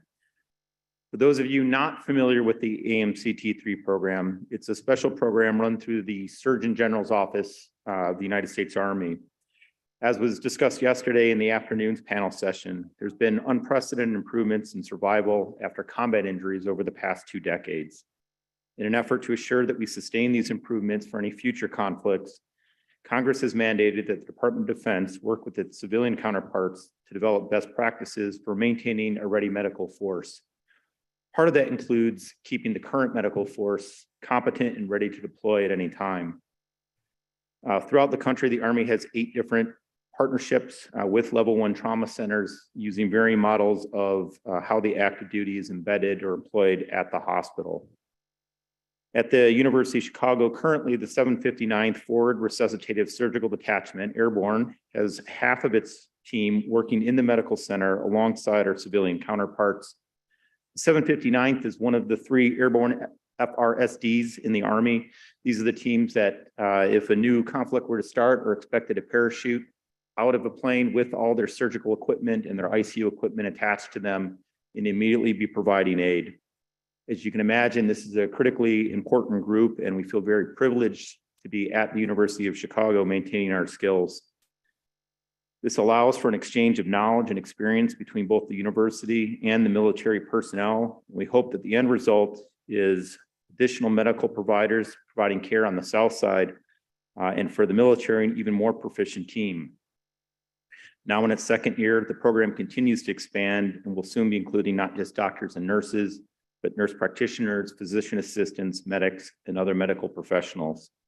We look forward to continuing to partner with many of the groups in this room in order to continue to provide a positive impact on the Chicagoland community.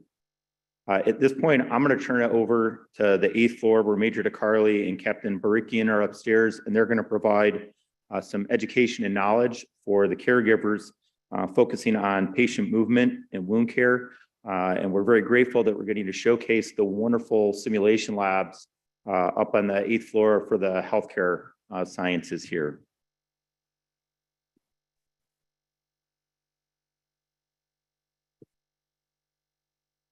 Hello, I'm Major DeCarli, and this is Captain Barikian. We are members of the AMCT3 program, hosted at the University of Chicago. We're currently up in the simulation lab at Malcolm X, and today we're going to be demonstrating a few activities that a trauma patient and caregiver may encounter as they transition into the home environment. So we're going to be discussing the fundamentals of patient transfers. We're going to be discussing wet to dry dressing changes, and then the care of stomas. So to begin, we will begin with the patient transfer. So while this may seem very basic, patient transfers are something that a patient and caregiver will participate in multiple times every single day. And it's important that they understand the fundamentals behind a safe patient transfer in order to prevent harm to the patient, but also to the caregiver. If the caregiver is to sustain an injury, they will no longer be able to provide the care required of the patient in a long-term setting. So therefore, we're going to discuss 3 important principles that a caregiver should understand when participating in this transfer. The first is the correct muscle groups to use. We want to primarily be using our legs and our butts because they are the largest muscle groups in our body. We want to prevent strain to our back, shoulders, and arms. The second is we want to maintain proper back alignment. We want to make sure that our spine is straight, that we're not curving, and that we are also pivoting when we are moving patients and not turning our torsos. Any of these types of movements puts additional strain on a particular muscle or bone in the back of vertebrae, and that leaves the caregiver susceptible to injury. The third is that as we transfer the patient to the chair, we want to ensure that we have proper weight distribution. What that means is as I lift Captain Barikian, I'm going to bring her close to me. If you think about the way that you carry a cup of coffee, you do not carry a cup of coffee extended out from your arm. Why? Because it's going to cause fatigue in your arm. It's also cause additional strain to your shoulder and to your elbow. Instead, you carry something this light close to your body.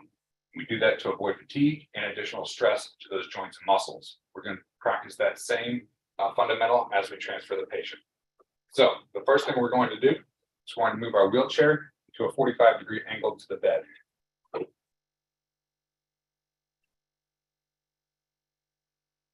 We're going to lock the brakes in place to make sure we prevent any fall. Second thing we're going to do is make sure that our path is clear. Then we're going to ask the patient if they're capable of to move to the edge of the bed and ensure they do not slip off. The reason we do these three things is to make sure we have a clear path to prevent falls and to make sure that we're traveling the least amount of distance to put the least amount of strain on our bodies. Third thing we're going to do is the use of a gait belt. This is a simple, cheap solution which prevents injuries to the patient and to the caregiver. What it allows you to do is distribute the weight of the patient. It allows you to manipulate their body in the event that they become dizzy or have weakness to any of the either side or lower extremity. It also allows you a firm place to hold on to the patient. Instead of grabbing onto their arms or clothes, if they begin to fall, you can simply tighten your grip on this belt and it allows you to safely move them to where they need to go. So to apply the belt, you simply slip it over the patient. You ask them to raise their arms if they're capable. And you fasten the device around their chest. You adjust as needed to the size of the patient. And as you adjust, you want to make sure that one, it's not pinching any skin to cause any pain. You want to make sure that you have enough space to slip your fingers underneath and being conscious of if there's any injury, such as a wound that exists in their abdomen, flanks, or back, that the belt is not directly aligned over to cause any further injury. So using those same three principles that we talked about earlier, I'm going to begin to lift Captain Barikian. So on the count of three, what I'm going to do is I'm going to maintain proper spinal alignment. I'm going to drop my hips. I'm going to bring her close to me. And as we move into the chair, I will make small steps to pivot my body, ensuring not to rotate. Right? So on the count of three, 1, 2, 3, and we'll make small steps. We will back the patient up till they feel the chair on the back of their legs, and then just reverse the same process. 1, 2, 3. And so while this seems basic, these fundamental principles will help to prevent injury to the caregiver in that home environment, ensuring that they are able to provide the correct care for a long-term basis. Okay. The next thing we're going to transition into is wet to dry dressing changes.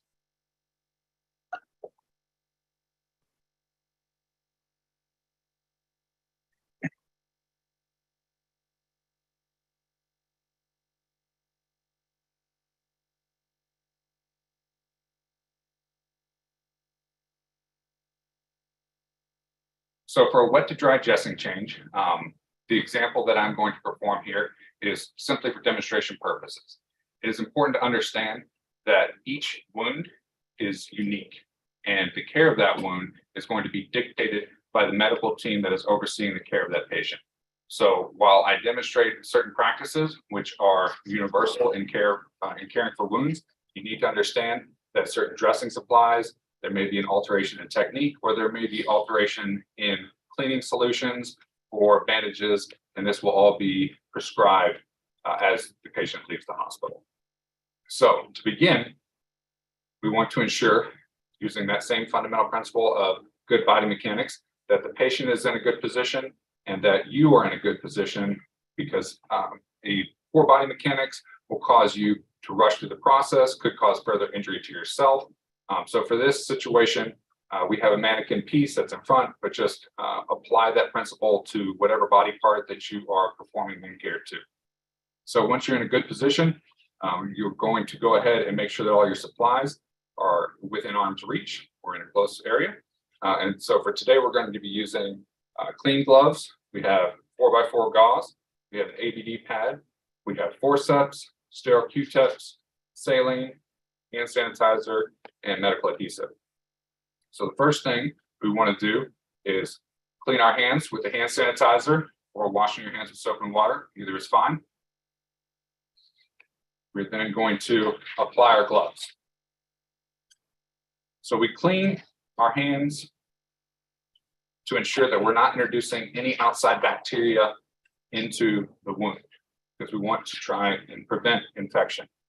So the PPE is for your own self-protection and to decrease the introduction of bacteria.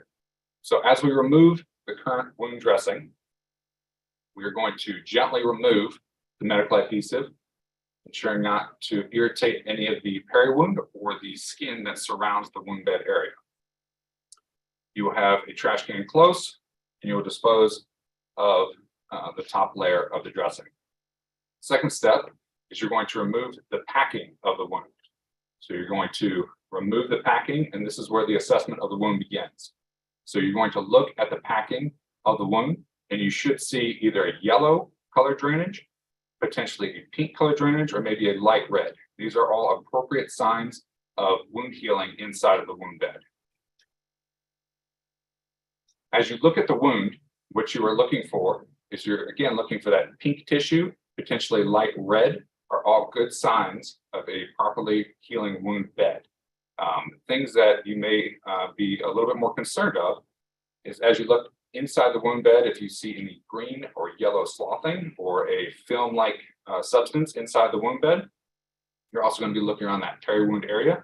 You're looking for any redness, any swelling, any streaking. You're going to be feeling the wound bed. If it's too warm, this is a potential red flag, as well as if the patient's been recently ill with fever. If you see any of these signs, you're going to want to make sure that you contact either a medical advice line or the clinic in which your patient is being seen at to discuss within the findings and see if the patient needs to come in for further evaluation. So once this area has been assessed, you are going to clean the wound.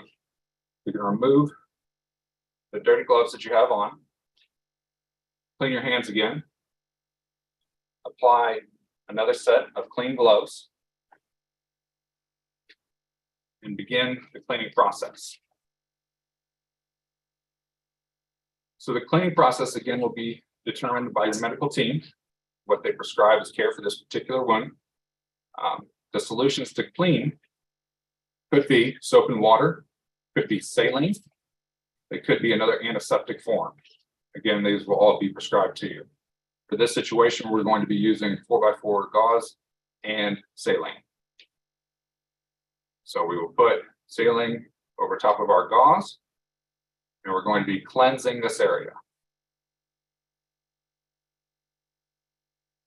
We're going to do that inside the wound bed. We're going to discard. We're going to then wipe the peri area of the wound, cleansing the outside of the wound. We always wipe away from the wound bed.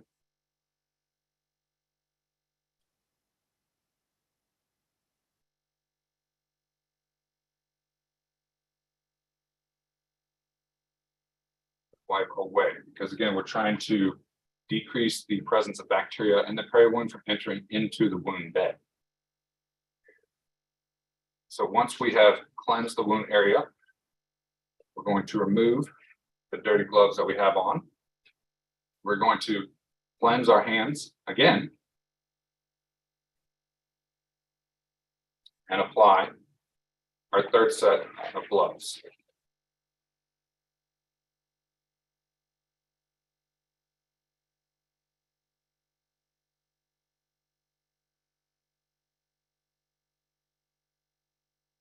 So the performance steps completed before this point are all going to be considered dirty, and now we're moving into our clean phase, which is why I put on another set of clean gloves. We're going to open up a new package of gauze.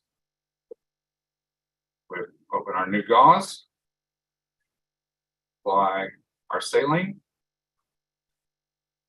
and we're going to be using a Q-tip and a pair of forceps in order to manipulate the packing inside the wound bed. And what we're doing here is creating and maintaining a moist wound environment to promote healing and tissue granulation, which is just the formation of new cells, which helps the wound close.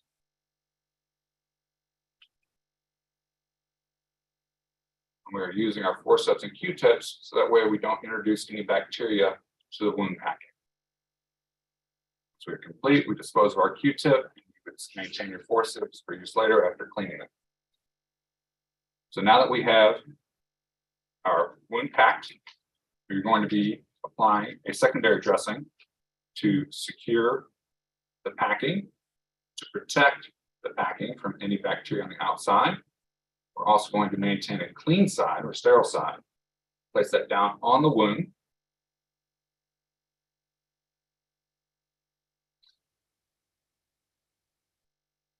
And then apply appropriate medical adhesive to make sure that the wound dressing is secure.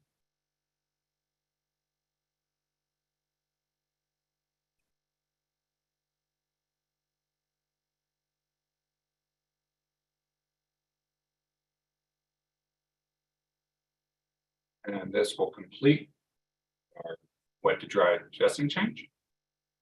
We will now transition over to stoma care.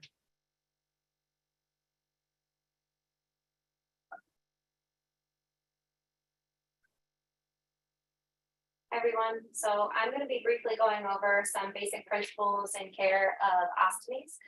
So while this isn't something that every trauma patient will see, it is something that is particularly prevalent in this population. Being at the University of Chicago Medical Center, about 40% of all of the trauma that we see is penetrating injuries. Anything that is penetrating to the chest, abdomen, and pelvis could result in a potential permanent or temporary placement of an ostomy. So although maybe not everybody encounters this, this is something that is super important to know and just understand the basics of.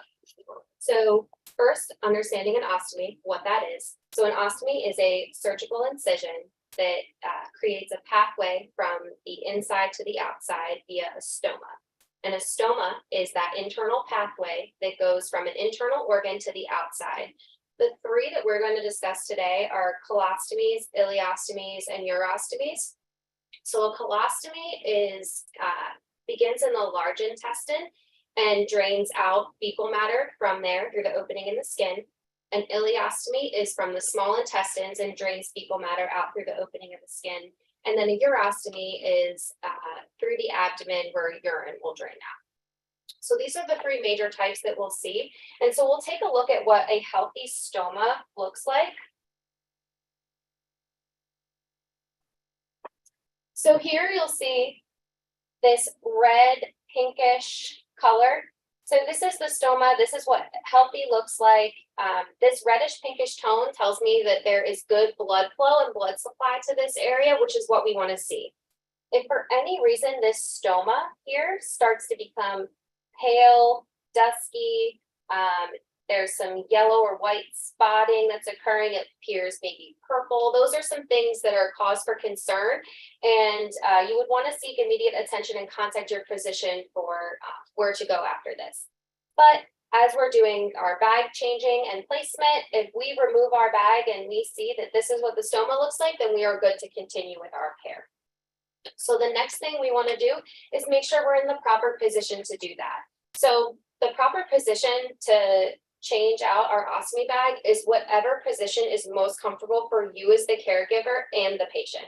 So whether that is laying down in bed or sitting on a toilet, sitting on a couch, standing in the shower, they're all different ways and mechanisms that you can use to change the bag. Like I said, whatever is most safe and comfortable for you as the caregiver and your loved one.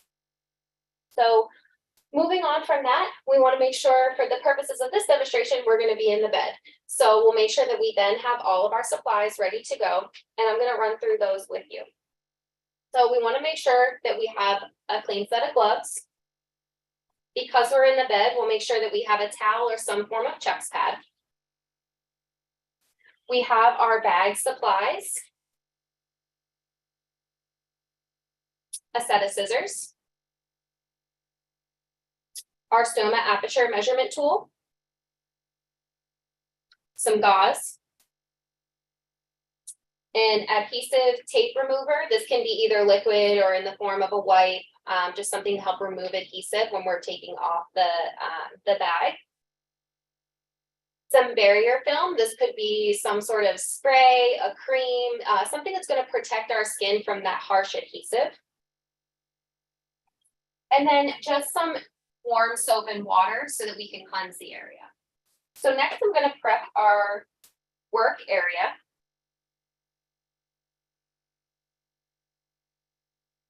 So we'll just take this pad and put this right underneath the patient. This is just to prevent any potential leakage that may occur, especially while you're changing out all of your supplies. Next, I'm going to put on a set of gloves.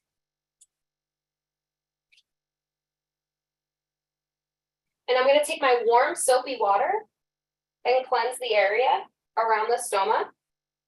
During this time, I'm looking at the area around the stoma. I'm looking at the color of the stoma and the skin in this area. So the skin here, I'm looking for any signs of redness, skin breakdown, infection, things that could be irritating or could potentially cause the bag not to adhere to this area as well. Once I'm finished with that, I'm then just going to pat this dry now that it's clean. And I'm also going to take a little 4x4 that I folded here, and we're going to put this directly over the stoma. This is just to help prevent with any potential leakage that may come out while we prep the rest of our supplies. So during this time, now I'm going to have to measure the stoma so I can see what size we need to cut the bag to. So all of your supplies that you get should come in a container like this, whether it's from a pharmacy or whether it's from you get supplies ordered and sent to your house. This is just a container that has all of your bags and supplies in it, and that will come with this measurement tool. You'll then remove this little piece of gauze, and we're going to actually measure our stoma. Once you find the circle that fits your stoma size, that's when you know you have the right diameter. So for this right here, this is 35 millimeters, and that's going to come into play as we go and cut our bag diameter as well. So now that we know that size, we're going to just put this right back here. Again, just to make sure that this area that we've already cleansed stays clean and dry. Next, we're going to look at our bag system. So this one right here has little, you can't really see it, but it has little numbers here that are millimeters associated with the millimeters that are on our measurement tool. So what we're going to do is we're going to count to the 35 millimeter mark here, and we're going to cut directly down till we hit that circle, and then we're going to cut out and around until we have that perfect diameter.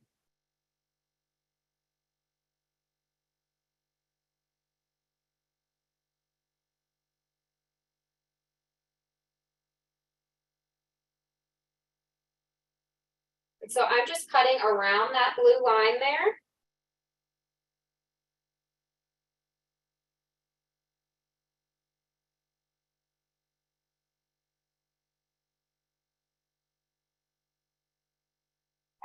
Once that's complete, this little piece is trash, and what we're going to do is now go back to the wound or back to the stoma and remeasure.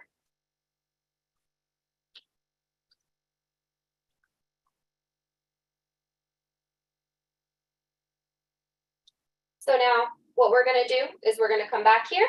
We're going to take a look and measure just like this. So the most important part here is making sure that this is not too small and not too big.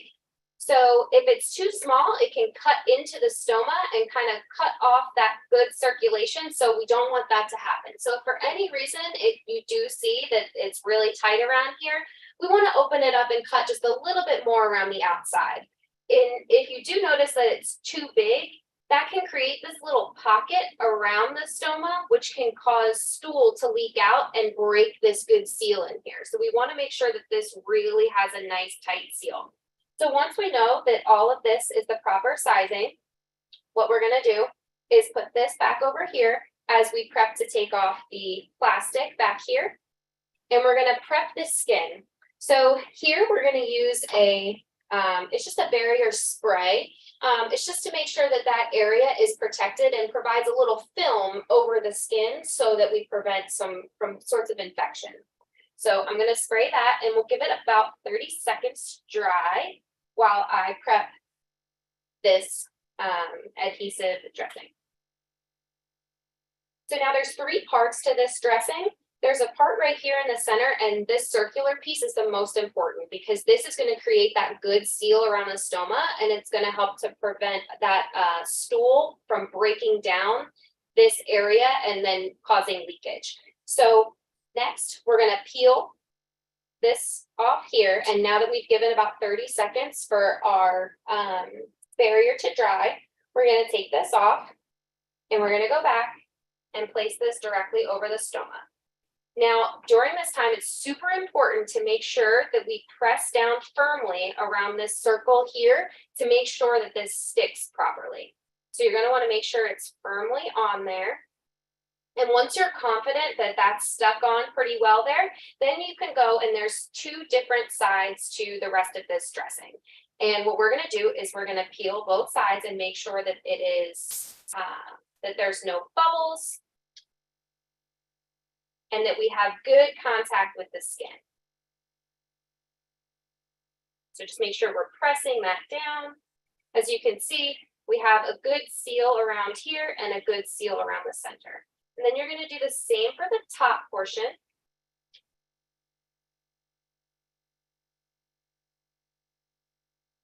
Just like a Band-Aid. And we want to make sure that it's sealed properly around the outside.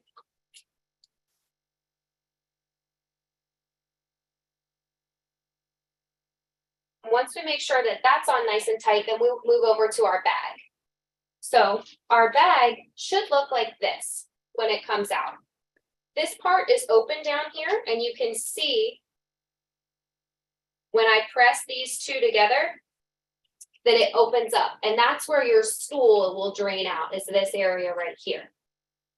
So every bag is a little bit different, but this one has a 3-fold system. So we're going to fold it up on itself once, fold it up on itself twice, and then you'll see that these 2 little white pieces, they're almost like a little Velcro that aligns, and you're going to press these together, and you're going to feel it snap into place, and that's when you know that you have a nice good seal at the bottom here.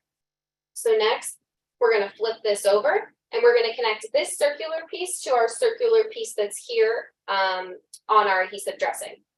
And you'll get a feel when you actually do it that you'll feel this snap into place.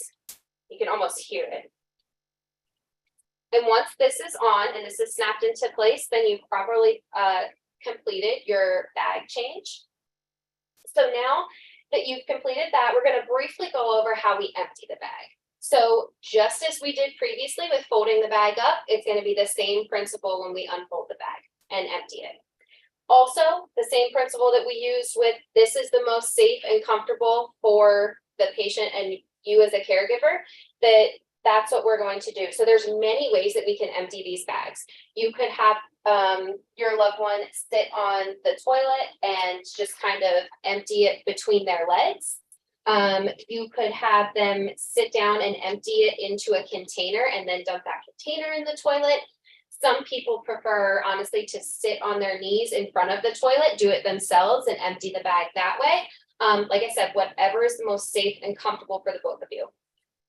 So next, now that we've gone through, we've emptied the bag out, we've kind of milked all of the contents of the bag out. What we're going to do is make sure we properly close it. So same as before, we're going to fold it back up on itself. 1, 2, and then 3.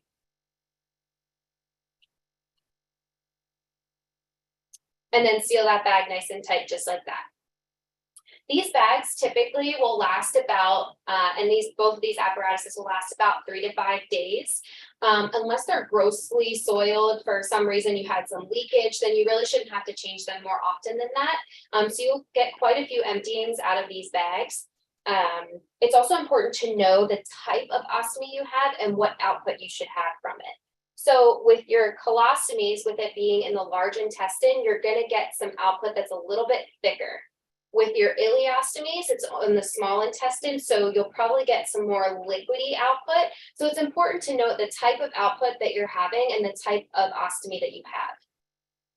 Now, when it comes to the consistency of it and how often you're emptying the bag. It's super important to note that in the first couple months, because you want to make sure it's not being emptied too often or not often enough. We kind of have to find this balance in those first few months. So make sure you're keeping track of how often each day that you're emptying the bag, and then also the consistency and the color. If there is some sort of bloody drainage or blood in the stool, it's important to make that known to your provider and reach out, let them know, and then figure out if we need to come in to be seen.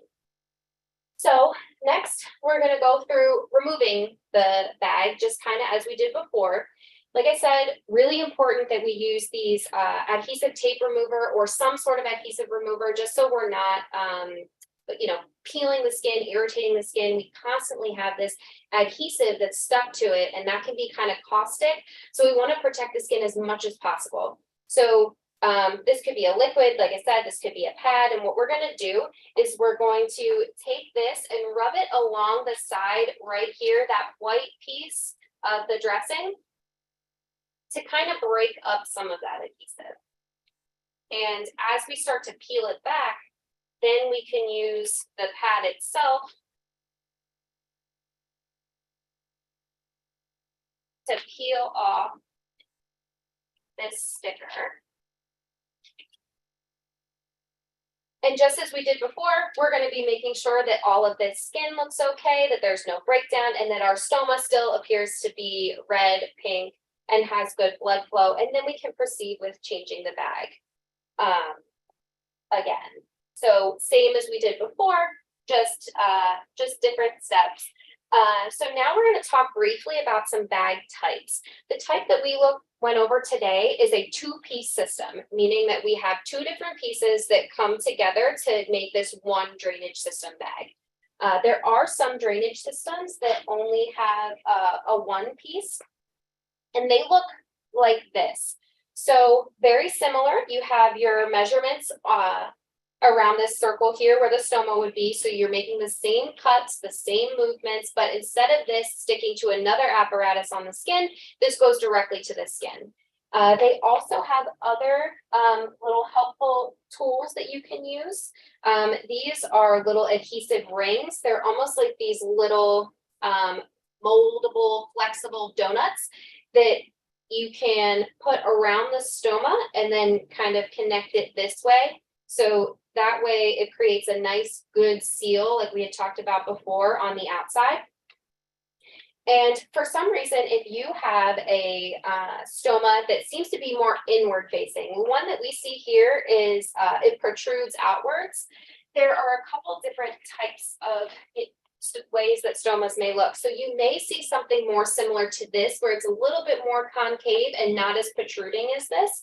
They do create bag systems that, as you can see, this has like a little, like a convex lip here that you can cut out and use. So it creates that seal for any sorts of bags that may be just a little bit different.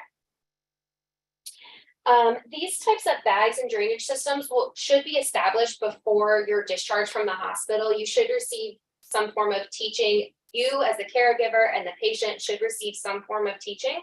And they'll show you these types of supplies.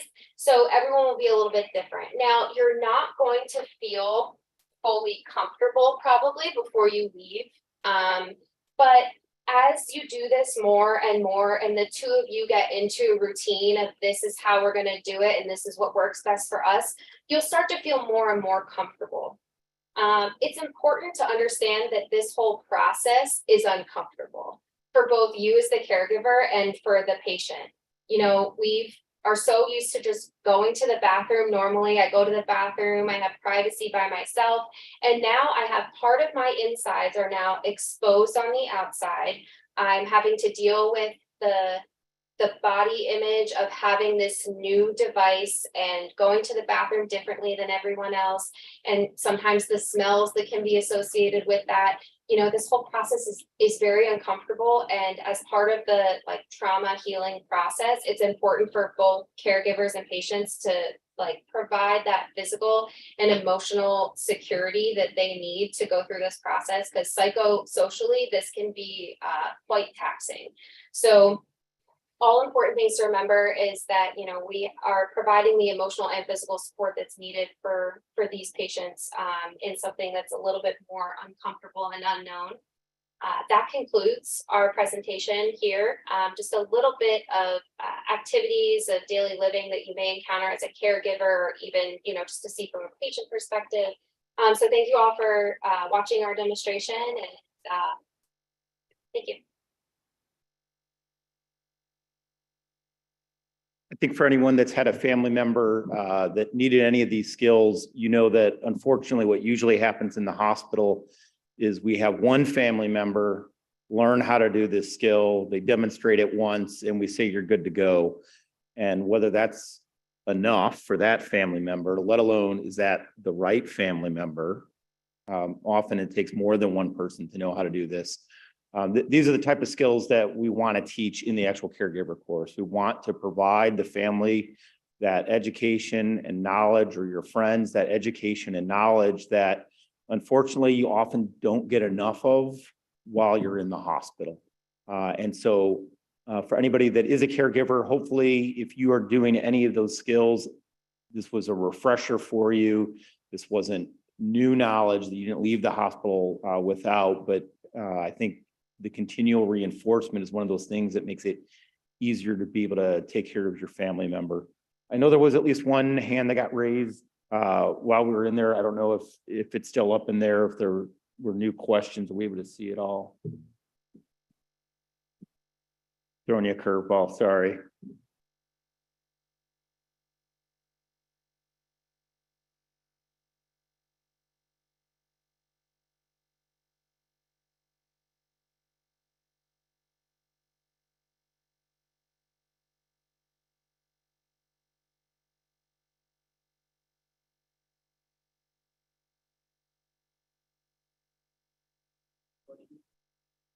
All right, I'm going to turn it back over to Terrell then. Thank you.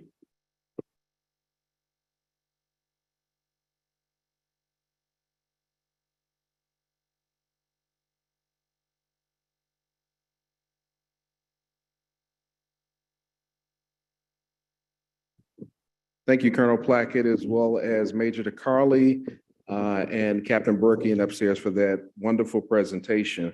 As Colonel Plackett just mentioned, these are some of the skills that we'll be teaching to caregivers here in the Chicago Caregiver course. We just were able to give you a snippet of it today, but there's going to cover several topics. And to help me provide that information around what's going to be discussed in the course, I'm going to need some help up here today. So I'm going to invite a couple of people, my good brother and Marine, Rob, from the City College's district office, my good friend Teresa from the Elizabeth Dole Foundation, and of course, Vice Chancellor Williams from the City College of Chicago. So if you guys will join me.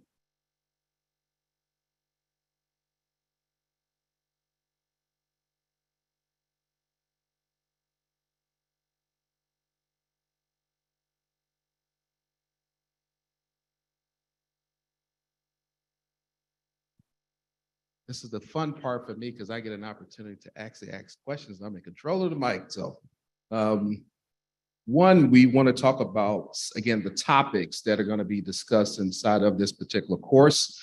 And I'm going to start with Teresa in regards to the role of the caregiver.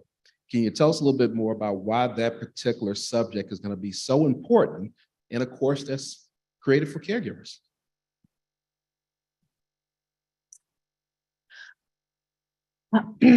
So I feel like it's going to be important because a lot of caregivers don't necessarily understand that they're a caregiver to start with, because it is a labor of love. It feels just natural to do because you care about the care recipient. So having a good background information for all the caregivers that are going to come to us and get serviced by this program, to know what their role is and how to navigate that is going to prove to be instrumental in them on their journey and finding how to set boundaries, how to provide the care, how to navigate things that they need to do and keep them self-centered while they're giving the care that they're giving.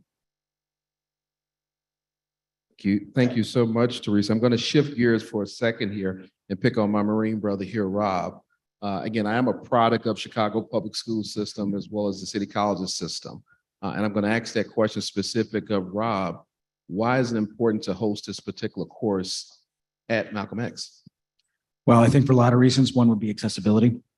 And I'm not just talking logistical accessibility being here at Malcolm X. I mean, accessibility because we have spent a lot of time modifying our education to be online, to be hybrid, so that you don't have to be here in Chicago to take advantage of it. And the other thing I think is important is that if you are a continuing ed student at City Colleges, you get all of the benefits of being a student at City Colleges. Get an ID, gets you in the gym, gets you access to all of our different services. So I think those are some of the things that the caregivers are going to find, take advantage of, that they don't even know they have a need for sometimes. Thank you, Rob. And Dr. Williams, I'm going to jump over to one of the other topics, which is going to be understanding the hurt. You spoke yesterday as well as today about your experiences of your father being a Navy corpsman and then coming home and unfortunately losing his life in the line of duty with the Chicago Fire Department.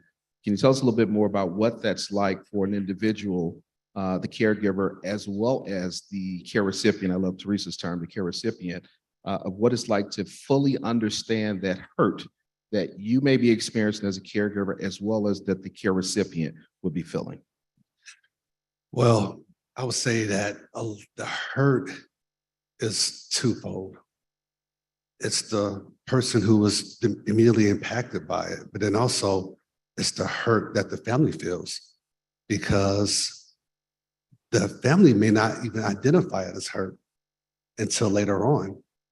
You know, the injured or the immediate impact that still has the role of father, husband, brother, in addition to their current situation.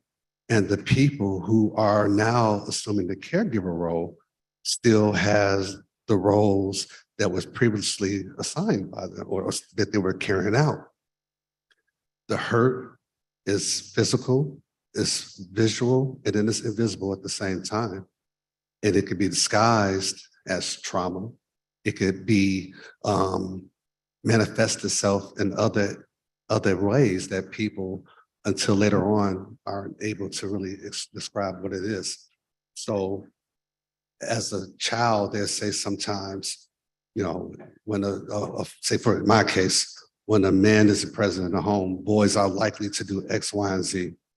Well, is it because that's statistics, or is it because of the situation of how my father was killed? Or growing up, and I was like, well, my father isn't at home with me. Well, he wasn't at home, not because he left, but because he was killed in the line of duty. And I had to shift my thinking and put it in perspective. Yeah, he wasn't there, not because he was negligent and neglected his duties as a father. He was there because of the sacrifice that he made, and that helped reframe some of my thinking. Thank you so much. I'm going to pick on Dr. Prakash. I saw her come back in for a second and talk about the topic of self-care. We recently hosted the Honorable Christine Wormuth, the Army Secretary, Secretary for the U.S. Army, forgive me. And one of the questions that she asked of her team, of Dr. Plackett, Colonel Jassic, Major DeCarly, Captain Berekian, and the entire team was, what do they do to practice self-care? Unfortunately, they see most of their patients, as we know, on their worst day. And self-care is very, very important. Speaking from a personal experience, again, as being a caregiver to both of my parents, my mother was not as difficult. My father was extremely difficult, where I spent hours every day doing things for him and not doing anything for myself, to the point where I had ulcers, headaches, and everything else you can think about for caring for him. And in this particular course, we want to make sure that these caregivers understand to take an opportunity to do something for themselves. So that's why we're so fortunate for organizations such as the Elizabeth Dole Foundation, who started a program that is extremely phenomenal to support these caregivers. And I'm getting to my question, Teresa, about and I always say respite, but respite or respite, whichever you prefer, the respite days, and why that is so important for the caregivers to understand to care for themselves in this process. As I may have mentioned earlier, that caregivers have a very difficult time asking for help. We have a very difficult time taking a step back from our care role. Because it feels like if we take a step back, we can lose control of the situation. But if we don't do that, we will lose control of the situation. It is so important to take time out for yourself in a variety of ways. When I hear self-care, I hear it in two ways. The first way is the not pretty, everyday things that you do to make sure that your tasks are easier. Paying your bills, making sure there's gas in the car. That's self-care. It may not seem that way, but it is. It's not bubble baths when it's those type of things, but those are so essential to keeping things going. But you also need to take time to relax. You also do need things like fluffy slippers and bubble baths. And that is what respite is. So self-care and respite go hand in hand, but respite is that true break. And finding a way to take a break meaningfully and step back is going to be so important to teach caregivers who have not done it before. It's going to be so important to provide them with that opportunity to keep their engine going. Because if we don't change the oil, literally, the car breaks down. So if you don't mind, I have a question.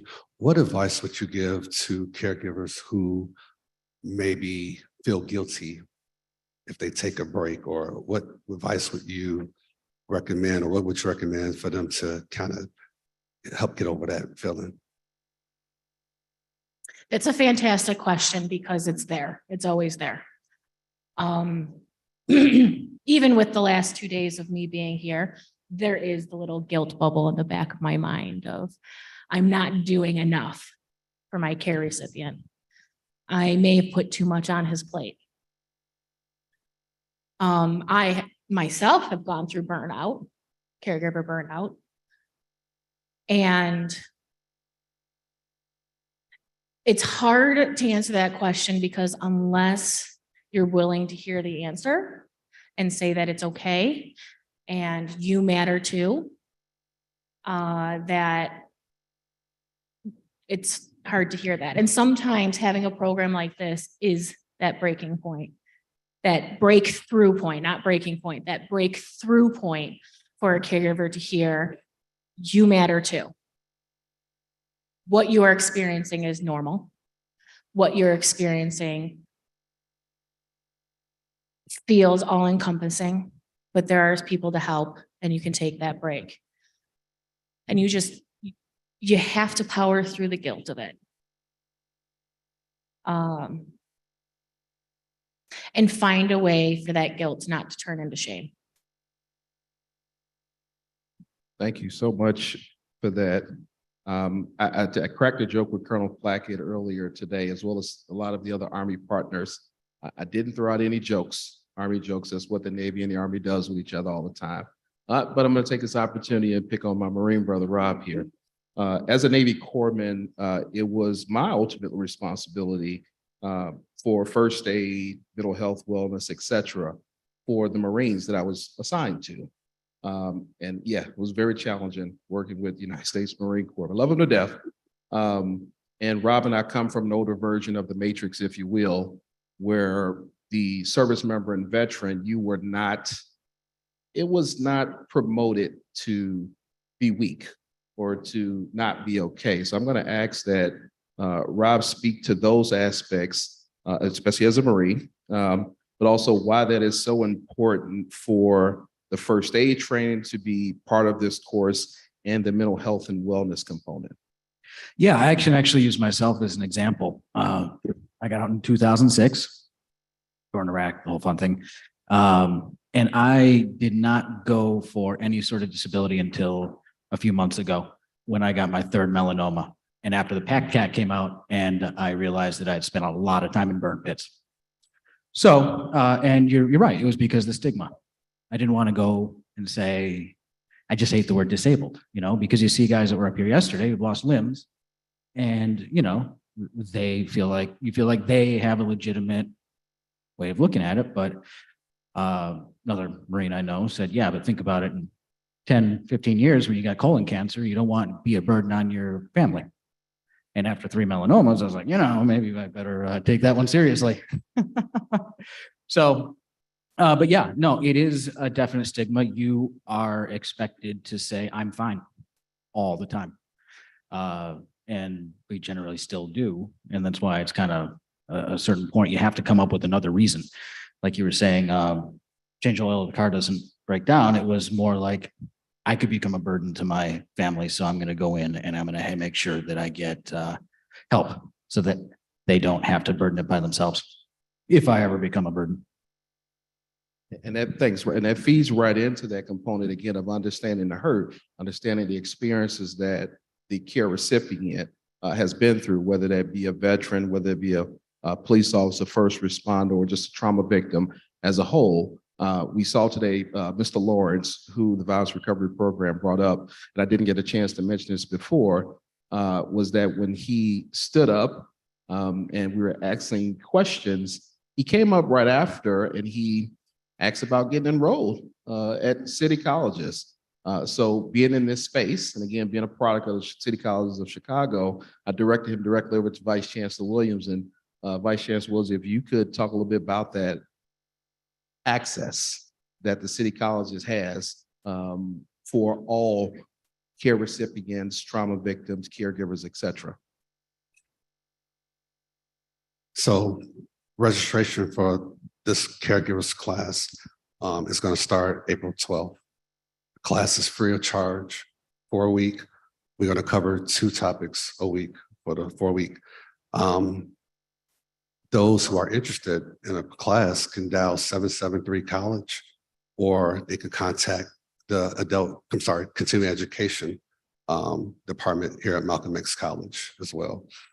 In addition to caregivers, if they decide to continue their education or pursue other programs, I would encourage them to look at what we call some of our Future Ready programs.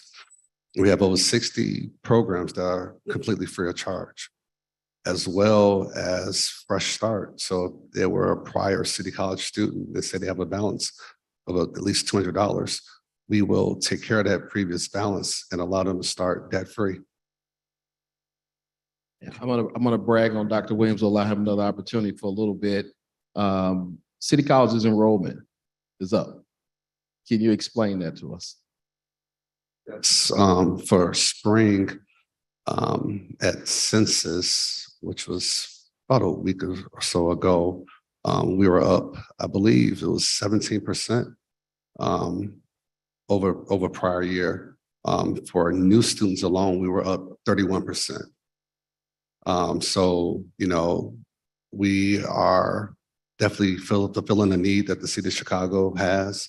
I'm excited about it. We are changing a lot of lives, and we are just partnering with people who are definitely interested in making the city, definitely more equipped to handle our needs for the future.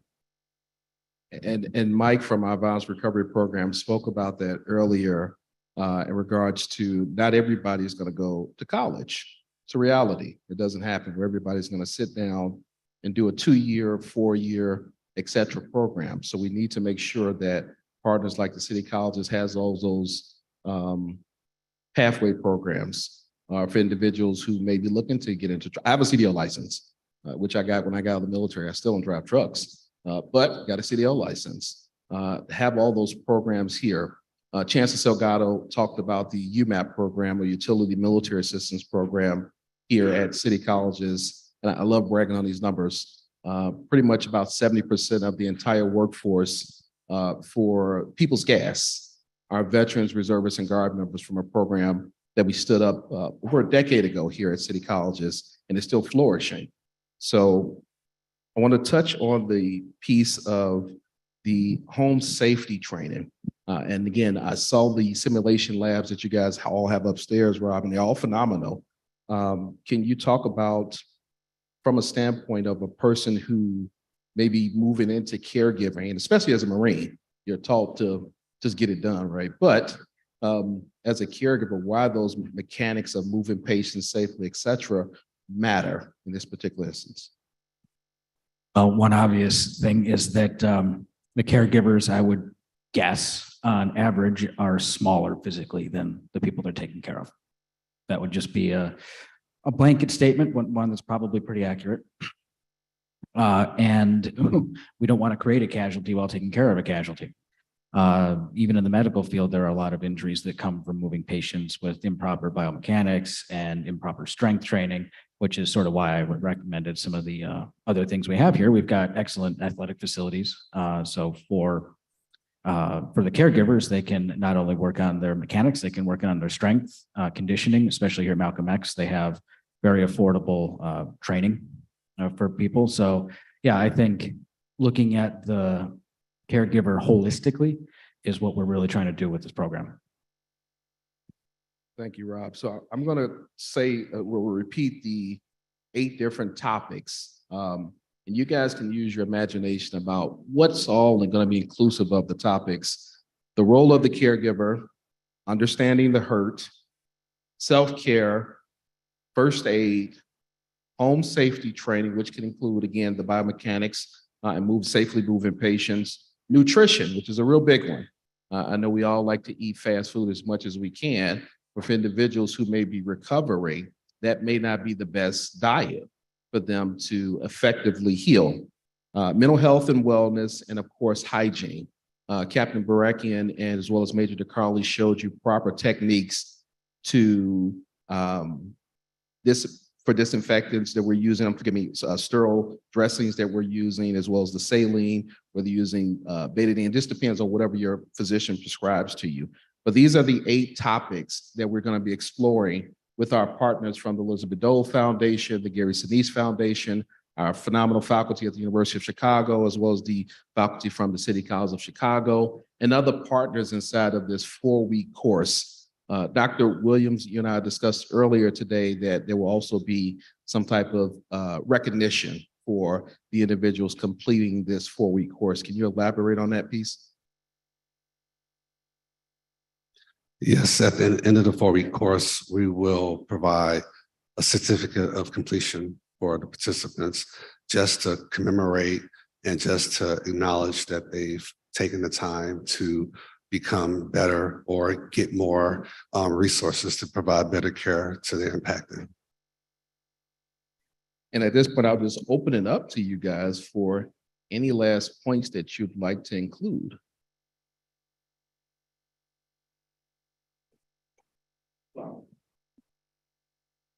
Taking it off safe. Well, one, I'd say that this course is a start, not a finish.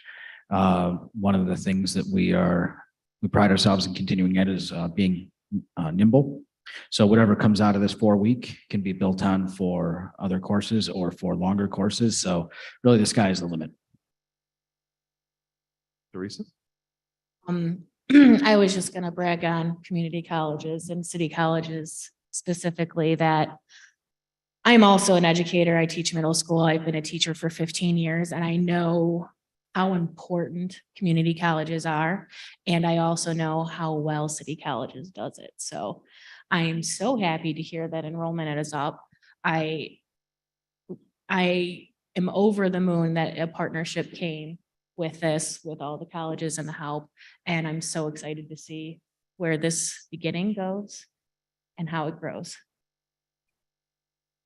And with that, I'd like to thank all of our partners, all of our speakers, all of our presenters, our caregivers, those who protect us abroad and for the country, those who protect us on the streets of Chicago, for all of the work that you guys do, again, for this deserving population of individuals who do the work. I love the Elizabeth Dole Foundation's slogans of hidden work, hidden heroes, hidden helpers, the people behind the scenes. As well as I'd also like to thank our AV team here and IT team here at City Colleges, who we've had several calls early in the morning, late in the day, again, for the fantastic work that they've done to be able to host this program for our virtual participants.